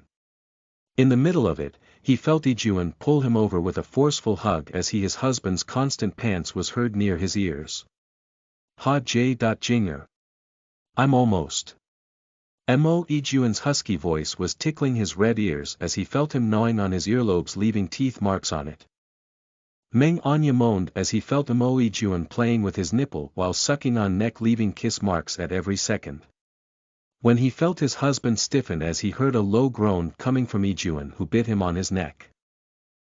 Anya couldn't help but give out a loud moan as they reached the peak together, covering the inside of his underpants with cum and leaving the condom on his husband to be filled with it. Mo. Ijuan constantly kissed his wife, nibbling on those swollen red lips. He stared straight at that pair of exquisite crimson eyes which are now wet with tears. Wife, time's up, said Mo. Ijuan, who gave his wife a small kiss. Meng Anya watched as those galaxies-filled obsidian eyes slowly returned to those silvery orbs. Not having any more strength to move after being played enough by his husband, he saw Mo. Ijuan's silvery eyes be muddled upon the scene he witnessed when his full memories as Yi Xiajie was once again sealed. The Yi Xiajie in his memories were replaced by himself as Mo. Ijuan stared in space for a few seconds until he heard his wife's slightly hoarse and fatigued voice. "Ie. I'm sleepy. Clean up, hubby," said Meng Anya, who pulled Mo. Ijuan by his neck and gave him a short kiss before fainting and entering his sleep. Wife.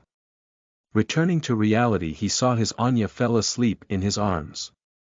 Mo. Ijuan decided to first ignore his inconsistent memories in his blurring mind as he composed himself, reaching out the tissue box on the side table to clean the messy traces of their actions before carrying his wife towards the bathroom and cleaning him up. After cleaning both his wife and himself, he changed their clothes. Ijuan laid his wife and himself to the bed, preparing to sleep. Hugging his wife to his embrace with muddled memories in his mind, he just decided to sleep on it and ask his wife in the morning. As the sun rose, Mo. Ijuan's muddled-headedness was not cured. When morning arrives, Mo. Ijuan then watched his wife change his clothes in front of him in a daze. Seeing his sexy figure drilled with love marks he doesn't remember putting, Ijuan unconsciously frowned in dazedness. When Anya saw his husband's expression, he understood his confusion but was unable to explain, so he could only comfort him by giving a kiss between his creased brows to flatten it. Meng Anya hugged him and smiled. "Good morning. Why are you frowning? Are you mad about last night? Is my body not to your liking?"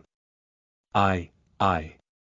The smile on Anya's face disappeared as his eyes started to taint by tears as he looked like a bullied wife by his husband. In panic, Mo. Ijuan's confusion was thrown somewhere as he did his best to coax his crying wife, pulling him to his embrace, giving him gentle caresses and fleeting kisses to stop him from crying. Hush, don't cry. Don't cry, baby. That's not true. Everything of yours, from your body, face, and soul, all of it. I love everything. It's just that I feel like my memories of last night were a bit chaotic," said Ijuan. "But you had drunk lots last night." "Hubby, do you get muddle-headed when drunk?" asked Anya, trying to give him excuses. Mo. Ijuan thought, this never happened before. "You checked if there's something wrong with the alcohol last night?" "Even though I felt a bit hot, I thought I only drank a glass last night," said Meng Anya. Meng Anya spoke to his system through his thoughts. "EXE, can you alter a small part of the memories of those people residing in the mansion? Just give their memories some gaps about what happened during dinner." While he ordered his system to add few memories to the other people inside the mansion about them accidentally serving a newly circulated wine slightly inlaid with aphrodisiac. "I've done as you've ordered, host." Before they head to the company, Moe Juan, upon hearing that they accidentally served a wine with laced aphrodisiac last night, was like a mad demon giving out punishment to his people who was told to double their original punishment of tripled training regime for a month. Having to do that hellish training regime for 6 times within 2 months. They could only cry in their heart when they heard it. Even Yi Baiyu was punished with the same thing, though he must do it for 10 times instead of 6, as he was their captain and the one who ordered for the wine from the warehouse served unchecked. They escorted the great gods to the car and watched it leave. In front of the gloomy group was Yi Baiyu, who had tears on his face, and an indifferent Lin Xia who was glaring at him. "Hu, 10 times I need to die 10 times in that hell," said Yi Baiyu in despair as he fell on the ground on all 4 limbs. Behind him, the group of subordinates were kneeling for the same reason. After all, their original punishment was doubled. The fun dinner they had last night turned to a hellish morning when they woke up. Only Lin Xia was standing as he watched this group of fools miserable on the ground like wilted mushrooms. Scolding them is Lin Xia, "That's why I told you to check on the food and drinks properly. Saying that the things in the warehouse were checked thoroughly and there won't be a problem." Lin Xia was stepping on Yi Baiyu's back like a SM queen as he glared down on him. Yi Baiyu allowed himself to get scolded as he was used to it. He was after all Lin Xia's little servant, and this time he was really wrong. Next time I will listen to Xiao properly. I promise I will pay attention. Humph. If you are able to bring me to somewhere with a fine seafood meal course, I might ask my lord to lessen your punishment, servant," said Lin Xia. Yi Baiyu was delighted when he heard that and immediately hugged Lin Xia's thigh with a joyous expression. Really? I know a place. I will bring you to a high-class seaside restaurant and cook it personally for you." "Xia saved me," said Baiyu, who rubbed his cheeks on Lin Xia's thigh, making the latter blushed in embarrassment and other things. With a blushing red face he hit Baiyu on his head, forcing the latter to let go of his thigh. "Damn dog. Let go, you pervert," said Lin Xia, while on the ground a plastered Baiyu was found. Bnoel.m. Chapter 57. 3.16 Second Small World, looks painful. You are listening at Novel Full. Audio. Starlight Company. Meng Anya arrived in the company with his neck covered with a scarf. Following behind him is his loyal bodyguard, Moe Juan. On his way to his office, they were blocked by Chao Junzi and Meng Lan by hallway. This CEO from Moonlight always looks at Meng Anya with eyes showing desires to possess him, while the others show undeniable hatred flash through his eyes behind his glasses. Seeing such clear emotions within those eyes made Meng Anya feel annoyed. He feels bored that he doesn't even need to do much for the protagonists to flaunt their existences to him. Whether it was desire or hatred, it would be easier for him to play with his toys as long as they wish to get involved with him. Though sadly right now he truly had no interest with this pair of fools. "Good morning, CEO Meng. It's my pleasure to see you here," greeted Chao Junzi with a bright smile on his face. Beside him Meng Lan's fake smile felt colder than before as he stared at Meng Anya with murderous intent in his eyes. Meng Anya ignored this annoying pair of protagonists, while Moe Juan, who saw Meng Lan's murderous gaze, couldn't help but give a warning gaze on the protagonist Shou, who immediately averted his eyes upon meeting the warning gaze of Moe Juan. Decided to ignore the protagonist, Anya didn't even return Chao Junzi's greetings. Walking past by him, he felt his hand being grabbed by the protagonist Gong. "Don't ignore me, please Anya," said Chao Junzi with a flirty tone. All the expressions of the other three couldn't be helped by change. Meng Lan frowns unconsciously. Mo Yijuan glared at Chao Junzi like he wanted to kill him while Meng Anya stared at Chao Junzi with unconcealed disgust and annoyance on his face. Chao Junzi remained smiling despite seeing Meng Anya's expression as a smirk was imprinted on his face. This expression of his shows his arrogance and confidence as someone who would take a no for an answer.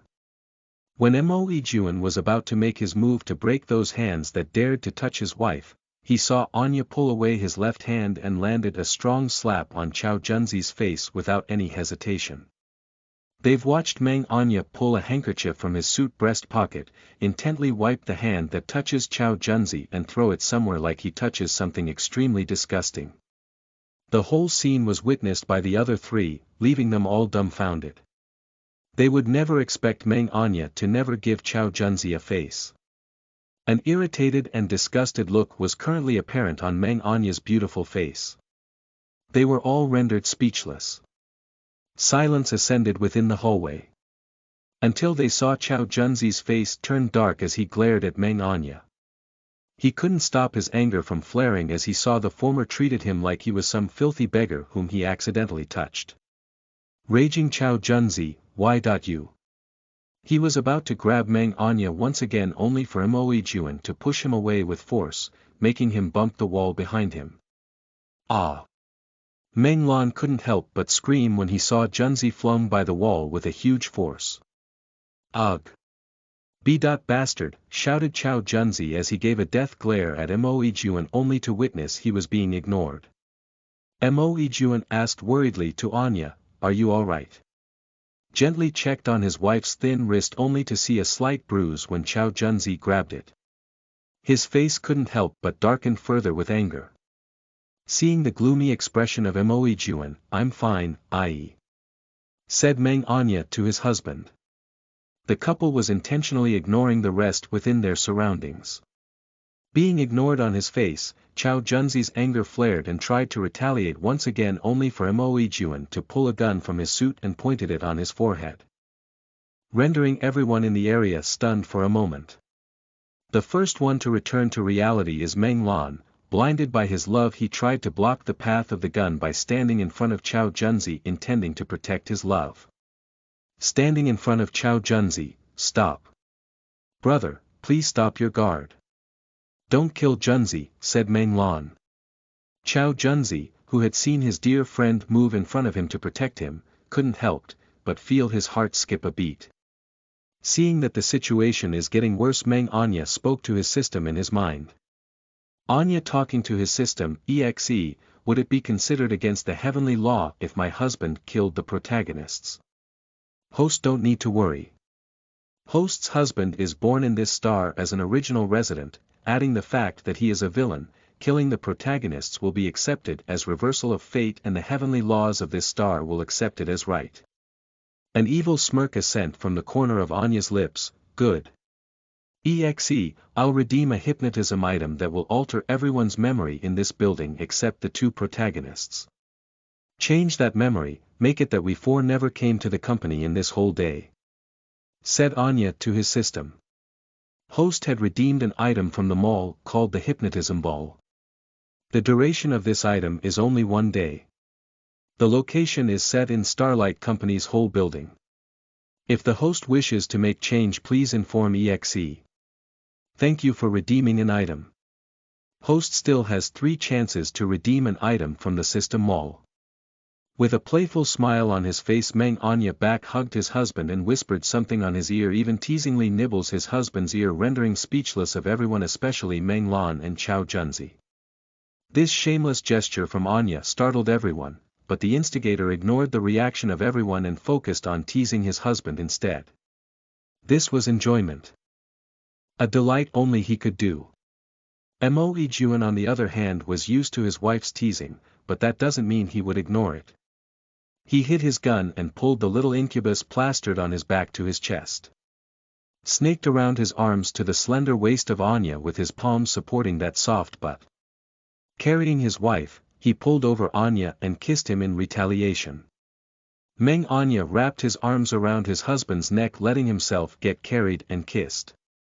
Meng Lan and Chao Junzi watch as the two kiss deeply without caring for the audience. Stunned Meng Lon, B. Brother. You. Chao Junzi on the other hand was mesmerized by the scene. Seeing Meng Anya's flushed cheeks with a hint of lust in those pairs of crimson eyes while almost being devoured by Yijuan spark his desires further. If his heart skipped a beat once when Meng Lon used his own body to protect him. Meng Anya's current lustful state sparked his desire to bed the latter, wanting this incubus cry under him. Noticing the tent on Chao Junzi's pants, Mo Yijuan's mood worsened, and his face turned dark. Gasp *H. Hubby called Meng Anya while confused as to why his husband suddenly stopped kissing him.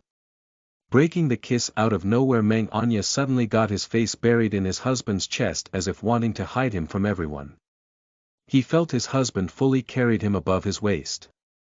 He could only wrap his legs on Yijuan's waist instinctively so he won't fall. Mo Yijuan upon securing his wife in his embrace kicked Chao Junzi's groin without any hesitation. Only the sound of an egg breaking was heard after. Followed by a painful scream of an almost dying man. Aha! Silvery eyes burning with thoughts of murder landed on Chao Junzi's squirming figure on the floor. Lusting after my wife. You do not wish for your life, said Mo Yijuan coldly as he looked down on him with murderous intent spread in his eyes. Those pair of silver eyes slowly turned black. Chao Junzi saw the world collapse before him as he felt unimaginable pain between his legs. He wanted to cover it only for an agonizing pain that made him scream was spreading in his body. He could only curl his legs on the floor seated like a cooked shrimp. Meng Anya in his husband's arms looked past his love's shoulders to joyously watch the scene. Giving Chao Junzi a mocking smile with his crimson eyes saying, serves him right. Standing in the corner, the stunned Meng Lon saw his elder brother's smile full of ecstasy that he suddenly felt that the jealousy in his heart was cleared all of the sudden. Meng Anya said, hubby, let's go to the office. Just ignore them while giving his husband's neck and cheeks with endless fleeting kisses. Mo Yijuan just replied to his wife with a helpless sigh. In the corner Meng Lon even saw the dangerous-looking man carrying his brother, spank him on his butt once saying, so naughty, to his brother who only giggled and gave the man a peck on his cheeks before they entered the CEO office. Once the figure of the couple disappeared from his line of sight, he felt something tugging on his pants. Looking down he saw a weird-faced Chao Junzi holding the corner of his pants while he looked up at him. Only then he remembers that Chao Junzi was with them. Meng Lon saw his distorted expression on his handsome face while covering his groin as his legs were curled in an ugly manner. He couldn't help but think twice. Why is it that he likes this man? He must be blind. He then calls for an ambulance and sends Chao Junzi to the nearest hospital. Hospital. VIP area. Chao Junzi's room. That bastard. Fucking bastard. I'll kill him. I'll fucking kill that bastard.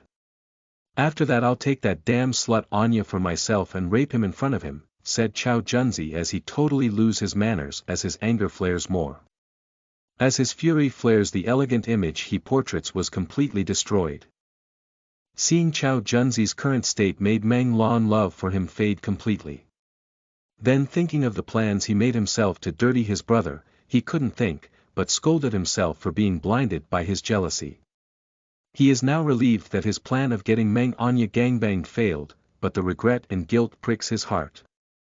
He doesn't know how he could amend for those things he had done behind his father and brother's back.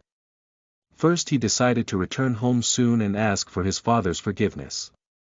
While the protagonist was gone, after getting his groin which is now half smashed but still usable, Chao Junzi's mind was now filled with anger. He wanted to kill that man who Meng Anya allowed to possess him and take him as his trophy. Seated beside him as he sensed his friend's former crush's thoughts, Meng Lon could only scold him in his heart. That person, his brother.in.law, is someone his dad personally invited to protect his brother.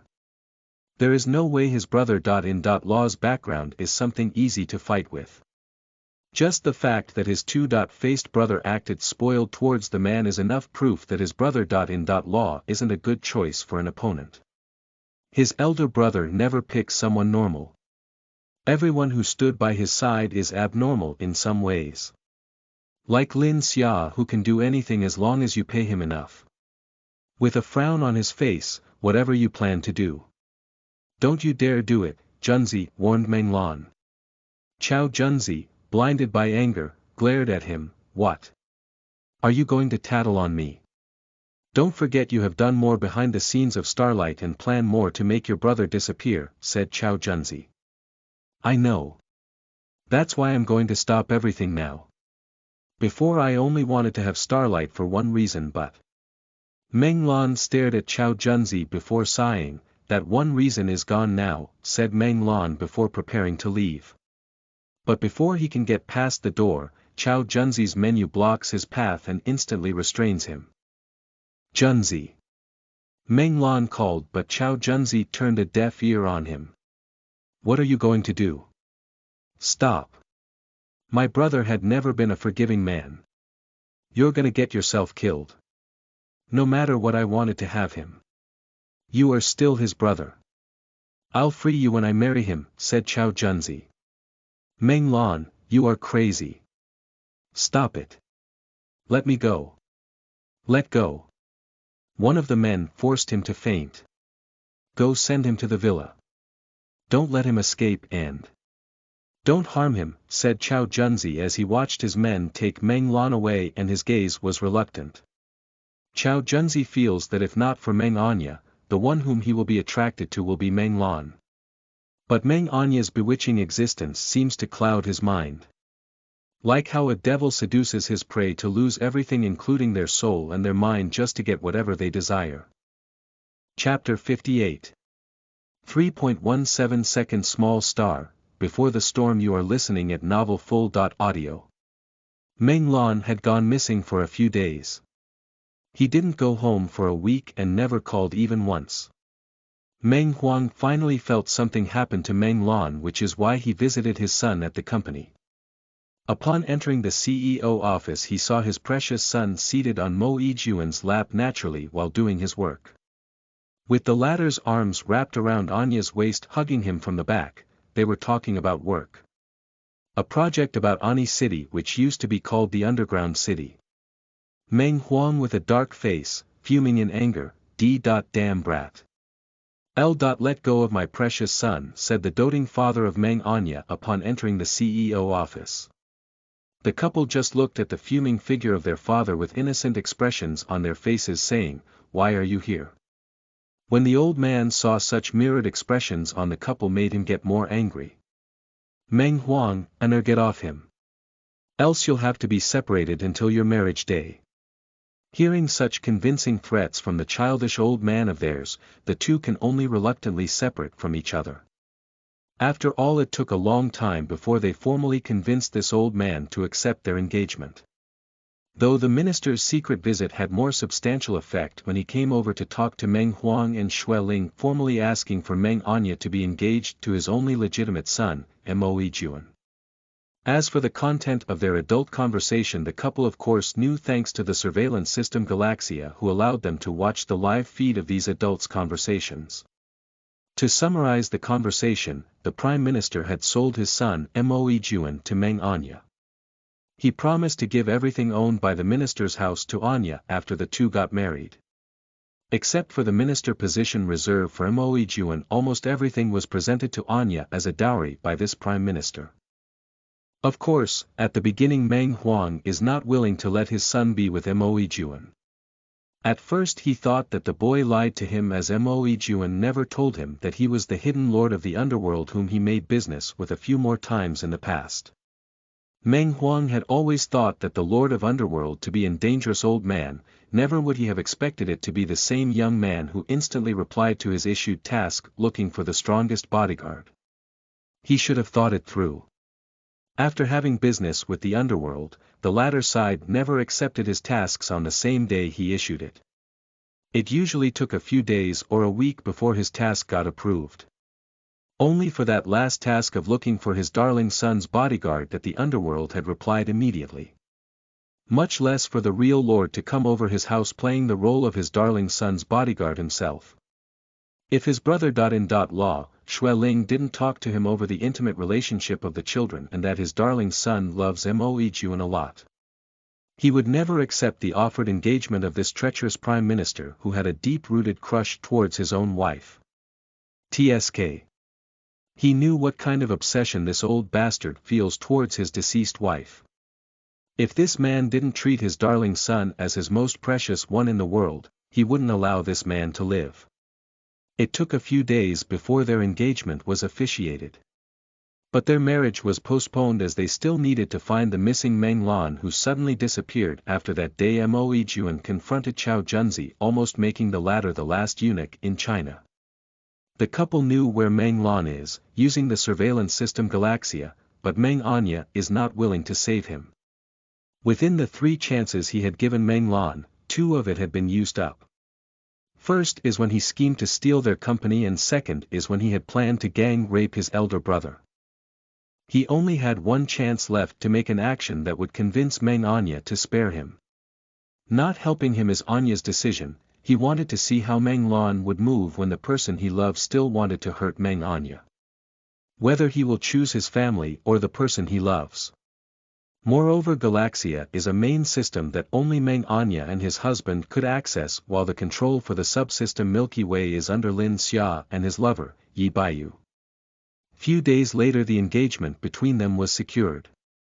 The Prime Minister's house had opened a press conference introducing Mo Juan as the only legitimate heir for the minister's throne. Of course, the relationship between Meng Anya and Mo Juan was revealed on the same day. Mo Juan's reputation soared after that conference. Many ladies from the upper spectrum wanted to have their daughters or sons be betrothed to Mo Juan. It didn't take long for news about Meng Anya not being suitable for Mo Juan to spread online. The couple chose to ignore it. Though Mo Juan secretly ordered Lin Xia and Yi Baiyu to take control of the news online, making sure to spread it more. In the end, the group of old men from the government couldn't hold back their anger seeing the name of the most precious pearl of their country getting tarnished in such a way. To clear Meng Anya's bad rumors, they had no other choice but to reveal his other identity. Few days after that, Meng Anya's hidden identity as the country's precious pearl was revealed. The news and facts about his hidden identity rendered everyone speechless. Meng Anya, globally known as the devilish world genius Odin. His identity has always been highly confidential. His inventions like artificial intelligence-controlled systems like Meteor was widely known under his name as Odin. Meteor is an information security system used to gather information globally with highly secured system firewalls. The government uses this system to catch wanted criminals and prevent hackers from taking over their country's database. He also helped in inventing precise radar and new invented military weapons in secret for the country. These are some few things Meng Anya had given to the government as an offering for his freedom. He will provide them innovative inventions in exchange they protect his identity as Odin. Even those theories under nanomaterials were perfected by him as well. They even know his extremely high technology new invention. The artificial womb that combines people's genes to create a baby which is not that different from a baby from a natural birth of a woman. The duration for the baby to be born is the same as natural birth. After 9 to 11 months the parents will be able to bring home their baby with them. The first baby that was successfully born from artificial womb, is a baby whose parents were a pair of same-sex couple who worked under Odin. Currently their baby is already 1 year old and there are no problems with the child at all. The first baby got both parents' features and at sight knew who the parents were. This godly invention that creates even a new life even made Odin more famous, especially towards those same-sex couple whose dream is to have a child of their own. They were extremely delighted when the facilities for AW were open to the public. Numerous same-sex couple came over to get enlisted. They were tasked to donate any amount which will be used to make more facilities worldwide. The truth is that no one had expected him to be Odin.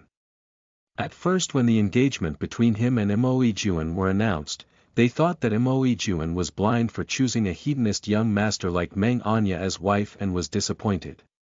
But after learning about Meng Anya being Odin, they felt that the two were meant together. Both identities were highly classified, and they saw how they love each other when they're watched their engagement ceremony. Mo Ijuan's hands have never left Meng Anya's waist the whole night. When eating, the two shared utensils and feed each other. They even saw the scene when Meng Anya fell asleep that Mo Ijuan placed him on his lap, hugging him to his embrace, letting him sleep as much as he wanted. Even when the party was over, Meng Anya was carried by Mo Ijuan in his arms to their car. Their love was well known and globally accepted except for one. In a secret villa under the Chow family. A well-decorated living room with 24 inches flat TV was hanging on the wall. Chow Junzi, who is currently holding the remote with his trembling hands, is currently watching the television which broadcasted the rerun of the engagement ceremony between Mo Ijuan and Meng Anya. Both Chow Junzi and Meng Lan under house arrest were shocked by Mo Ijuan and Meng Anya's identities. One is the next in line for the throne of ministry, while the other is a precious pearl of their country.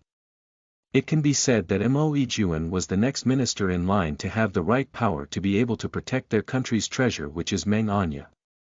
Odin, the founder of the newly created global system, Helix, a subsystem under the Milky Way. Helix is an AI-controlled system which connects the whole reality into a world called virtual reality. Together with a worldwide distribution of VR connectors in the form of helmets, chips, and life-saving capsules, which allows one to enter the virtual world. Virtual world can be considered a new world controlled by the allied countries' leaders with China in lead. Odin created this new world, allowing vast new resources which can be contributed to the globe. Because of this, many wanted to kidnap Meng Anya like in the original plot, but under the severe protection of Mo Ijuan, who eliminated the culprits on spot, was able to control the others with fear of his defying strength, cruelty and mercilessness. In China he was called Yen Luo, King of Hell, while outside the country he is known as Loki. Because of these achievements, Meng Anya's task to repair the world error is about to be completed.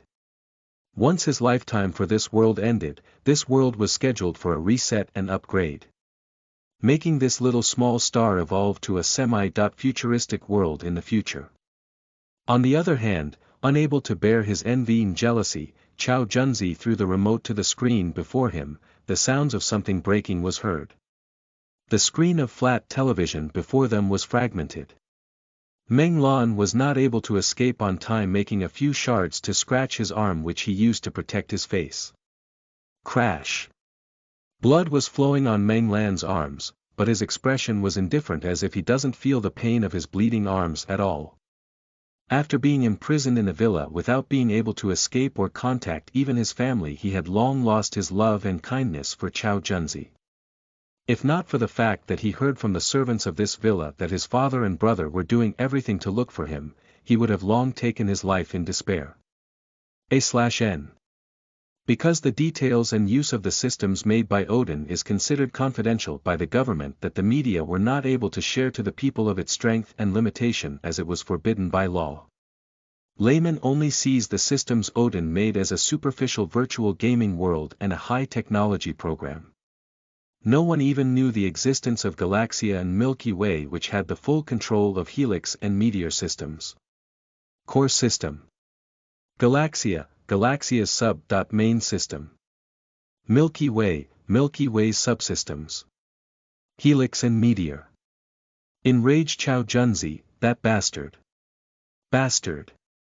Next Prime Minister. Who the hell are they kidding? He doesn't have that right. Rebuke Meng Lan, he is the only legitimate son of the current Prime Minister. If it's not brother in law to be seated next in line as the minister, then no one has the right. Chow Junzi grabbed Meng Lan by his collar in anger. Do not call him brother in law. Only the business emperor is as worthy as Meng Anya's other half. Meng Lan glared at him with eyes full of hostility. You do not deserve my big brother at all. Hearing the words Meng Lan just said made the rage inside his mind berserk. With his thoughts cloud with anger, Chow Junzi suddenly grabbed Meng Lan's throat, intending to strangle him. His eyes reddening in fury, clouding his mind with nothing but anger. Chao Junzi in rage, take it back. There's no one but me who deserves Anya more. If he cannot become mine, then no one else would be able to do so. Meng Lan choked badly when he felt the hand wrapped around his neck lessen in strength. Coughing. Wheezing, Chao Junzi who calmed down for a moment when he heard Meng Lan's constantly coughing, then seeing the reddish strangle marks on Meng Lan's slender neck, he couldn't help but felt slight guilt in his heart. Though his eyes remained cold and indifferent as he looked at Meng Lan unconsciously, worry glinted from within those cold irises as he saw Meng Lan's miserable state because of his berserk actions. He couldn't understand his feelings. He wanted to possess Meng Anya, but looking at Meng Lan he felt that in this world this man should be the person he is supposed to love. But controlled by his jealousy, lust and greed, his thoughts focus on wanting to have Meng Anya. Burying his adoration and feelings towards the Meng Lan to his subconsciousness. Preparing to leave the place, he first left orders to his people to call a doctor to treat Meng Lan and kept him locked up in his villa. Call my private doctor. Don't let him escape. Commence the plan for tonight's party, said Chao Junzi before taking his leave. Not noticing that Meng Lan's eyes, whose head was lowered, were emitting coldness and disappointment that never would he have expected from before. Meng Lan completely lost his love towards Chao Junzi and his heart slowly tainted with hatred and disgust. His heart had been completely broken the moment this man had treated him worse than before. In his heart he couldn't help but blame himself for being blind. Like this kind of man, is he brain damaged? Chapter 59. 3.18 second small star, Chao Junzi's plan. You are listening at novelfull.audio. Chapter 59. 3.18 second small star, Chao Junzi's plan. Evening. A party will commence under Starlight Company. It's a Christmas party the company scheduled before Christmas Eve. The party is hosted at a high-class hotel which Lin Xia and Yi Baiyu made preparations with. It's a formal party whose special guests range from elite clans to international famed figures. Of course the main attraction is none other than the power couple of Odin and Loki. Most of the guests knew that the lazy Odin would never pay too much attention to them, which is why most of the guests were opening conversation with Mo Juan, who is always by Meng Anya's side. Host. The protagonist Gong planned to separate you from your husband after asking someone to drug you. After that he planned to rape you. The protagonist Shou had just escaped from the protagonist Gong's hidden villa after taking a gun from one of the guards that the protagonist Gong left to watch over him. He seems to want to end everything with the protagonist Gong. Meng Anya talking to his system in his mind. Good.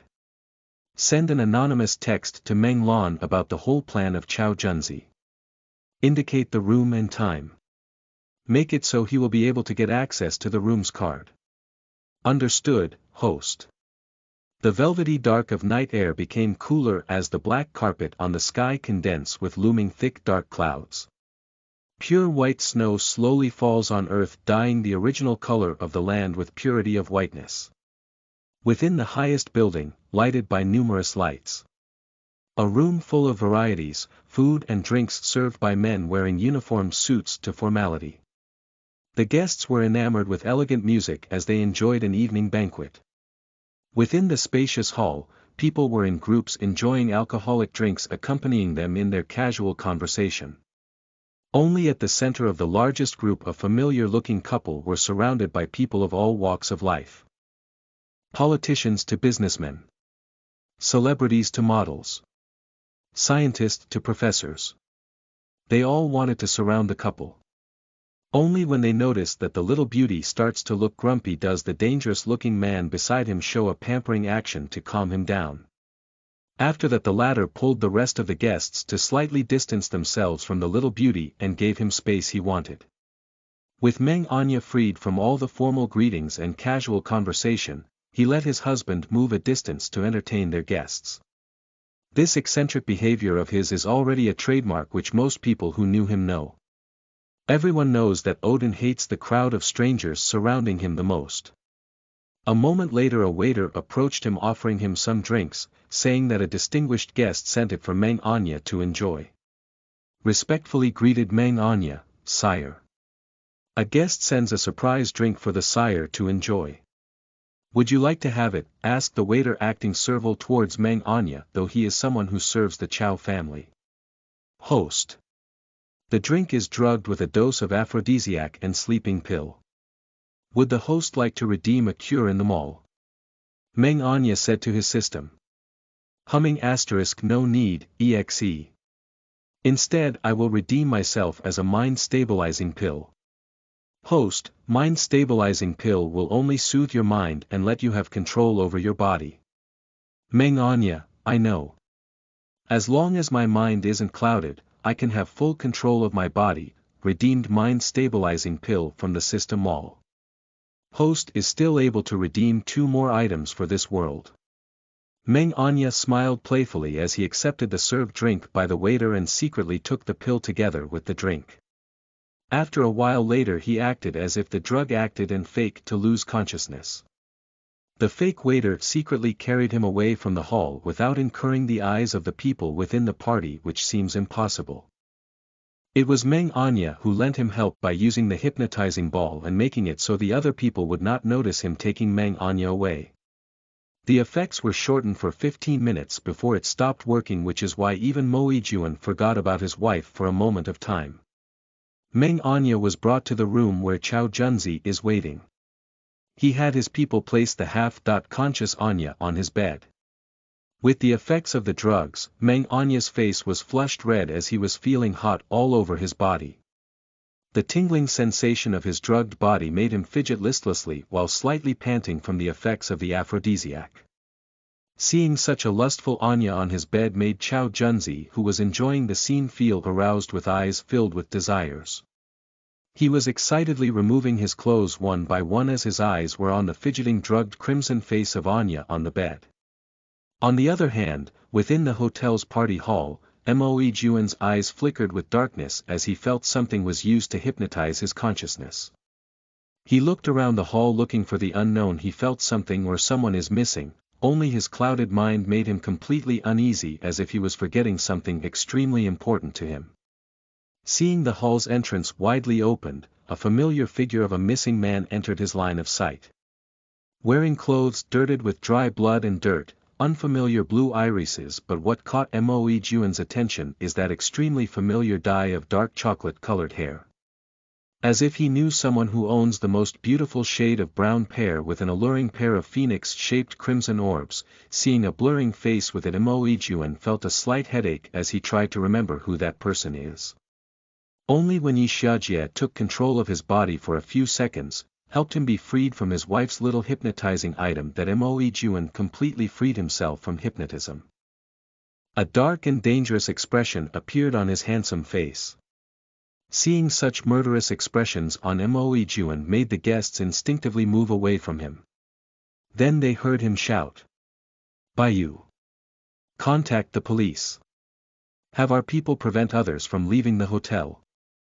Inform my father, father.in.law, and big uncle that Chow Junzi and Meng Lan are in the hotel." Lin Xia handles the guests, commanded Mo Yijuan before running out of the party hall to follow Meng Lan. Using Galaxia on his phone, he asked the system to show him his wife's current situation. Seeing the scene inside the room where Chow Junzi is about to jump on his wife, anger filled his mind like a berserk beast. His eyes reddened in fury, and anyone who saw his face was frightened to death. After seeing the change of expression on Mo Yijuan's face after Yi Baiyu informed the old men about Chow Junzi and Meng Lan being in the hotel. They've checked the surveillance camera. When they saw a video of an unconscious Meng Anya being carried to the room where Chow Junzi reserved, made the faces of these 3 old men turn dark in immense anger. "Meng Huang, bastard! Someone get me this beast's family. Xue Ling, go grab the people under Chow family. Anyone who dares to help them, make sure they pay the price. Minister, go. Get the special forces to join. I want this bastard's clan to not exist by morning." Meanwhile, inside Chow Junzi's room, half naked with only his pants unbuckled, he approached the sleeping Meng Anya. He reached out for his flushed cheeks, caressing it lovingly. Such a disgusting touch made Meng Anya unable to bear, acting like he was completely intoxicated with aphrodisiac. Much less for him who is only used to close skinship with his husband. Chao Junzi's touch made him feel nausea despite the effect of the medicine. Anya's glistening eyes, bright red lips and abnormal body temperature were the effect of the drug, making him slightly weakened. Seeing such a seductive sight made Chao Junzi clenched his jaws, feeling a wave of courage as he noticed the softening of the beauty's actions. Chao Junzi reached out and grabbed the other party's hand, pressing him down the other onto the bed, thoroughly overwhelming them. He felt that the soft body underneath him was very hot, igniting his desire further. With a lustful smile on his face, he looked at the glaring beauty man under him, the heat making him feel extremely strange and arousing. Meng Anya was unexpectedly silent, which made the courageous Chao Junzi to make his move in his craving. He started to unbutton Anya's suit little by little while licking his lips in yearning. When he slid in his hand within the messy suit of Anya, he felt burn from the hotness of the soft skin under his palms. Slightly wondering his hands to explore inside the clothes, he suddenly heard soft muttering from those bright red lips. Muttering, panting in excitement, "Anya." Chao Junzi lowered his face, wanting to see Meng Anya's lustful painted face in his imagination. But he was rendered speechless. The face of Meng Anya was dazed. Coldness and indifference were imprinted on those crimson-colored eyes as his flushed face was calm with nothing but stillness, as if he wasn't drugged at all. Then he was murmuring non-stop a single word. "Disgusting. Disgusting. Disgusting. Disgusting. Disgusting. Disgusting. Disgusting." Meng Anya's current expression and endless murmuring made Chao Junzi feel like he was done with a bucket of cold water, returning his thoughts to normal in that instant. Such insane Anya is something he has never seen before. Within those crimson eyes shows endless feelings of destruction, death, and blood. Seeing the depths of Anya's eyes glinting with sharp silver made even Chao Junzi shiver as he felt death looming over him. Once those dazed irises locked on him, he knew that something bad would happen. When he suddenly loosened his hands which held the other party's hands, Meng Anya's crimson eyes moved to look at him. If it's before then, Chao Junzi would be delighted as if he got the world in his hands, but the eyes that landed on him were only filled with madness. Meng Anya's usual playful tone turned to something extremely cold. "Done already?" asked Meng Anya to Chao Junzi, who instantly got off him, wanting to escape from him. The changes in Meng Anya was so great that even his system felt chills when he saw that his own host's playful demeanor suddenly disappeared and changed to something completely apathetic and emotionless. "Host, are you okay?" The system tried to talk to his host, but he got no response and felt that the aura surrounding his host changed to something extremely dangerous and extremely powerful. Within his system space, a warning of the heavenly laws taking notice of Meng Anya's changes were ringing in their heads. If one got out of the building, they could see that the evening sky was forming cracks as if it was being fragmented to pieces like a broken mirror. The system couldn't help but tremble when he saw his host's emotionless gaze, as if nothing was made to enter his eyes. His usual mischievous aura changed to something that made even him, a system meant for execution, hard to approach his host. He was trembling out of something he couldn't understand why. But then the fear within made him stop from talking as he continued to stare at his host. Meanwhile, Chao Junzi was the most affected by Meng Anya's changes. He was backing away from him like he was seeing a monster. Chao Junzi watched as Meng Anya moved his body from the lying position to a seated one. His emotionless crimson eyes now turned with rims of silver light currently locked on Chao Junzi's, as if he was preyed on.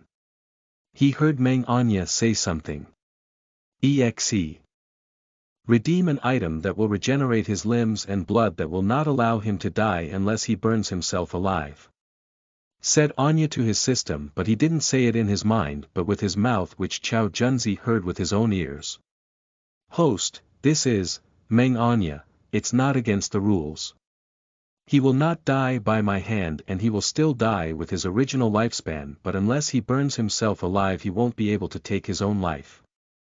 I've redeemed a Zerg pill for Host. Upon intake, it will make the body endlessly regenerate like Zerg but still have a human's lifespan. Host can now redeem only more items from the system mall. Chao Junzi watched as a black pill appeared out of nowhere when a monotonous voice answered to Meng Anya request. Once he blinked his eyes once the seated Anya on the bed appeared before him, grabbed his jaws, and forced him to eat the black pill. Meng Anya waited for a few minutes for the pill to take effect. Chao Junzi felt something was crawling inside his body but unable to point out what it was. All he knew that it was because of that pill Meng Anya fed him. When he looked up to see Anya he felt something hit his chin with enough force that bent his neck. He even heard a cracking sound of his bone as his line of sight tilted when his neck was broken by Anya's kick. Immense pain hit his being as he screamed out his lungs, but Anya didn't give him time to rest as he was beaten up with strength enough to kill a human. He was punched, kicked and stomped to the point his bones were fractured, but he also felt the after pain of his bone being cured at every minute it was broken. Every time Anya broke all his bones on his body, twisting it in all unbelievable angles possible and waiting for a few minutes for his body to once again return to normal. In this cycle of being broken, Chao Junzi felt he was going insane in pain, fear, and despair. After all, before him Meng Anya is covered in his own blood with his emotionless face and his crimson eyes full of mirth as he gets beaten up and then regenerated at cycle. Within those eyes was madness that enjoyed his suffering and despair. When the people arrived inside the room the bloody scene of Meng Anya covered in blood and a mashed body of Chao Junzi which is slowly returning to normal only to be beaten back to a mush by Anya rendered them speechless. Even the angered Meng Lan couldn't help, but let go of the gun in his hands when he saw this gore and unbelievable scene. Just a few moments after his arrival, Moe Juan arrived in the place as well. Once Meng Anya who is covered in blood from head to toes noticed their arrival, a beautiful smile appeared on his blood-covered face. If not for the blood on his body and the beaten meat-like body of Chao Junzi under his foot, they would think that Meng Anya is just a kind beautiful man. A smiling Anya, ah you came. Lan I made it so that your love will not die even if his body was beaten to death. Said Meng Anya to his brother who suddenly ran to the corner to puke. Pukes. This is the sound of Meng Lan suddenly puking in the corner after seeing the scene before him. Meng Anya said with a smile, hubby you're too late, this thing suddenly touched me, and it felt so disgusting. I made sure to beat him to death a few times to calm my anger. When he noticed his husband's arrival, Anya happily shared his achievements. The sweet and satisfied smile on his exquisite face made his look like an angel, but the red blood that taints his face and soaked his clothes crimson made him look like a devil who just finished playing with his prey. A beauty that shows a contrasting figure.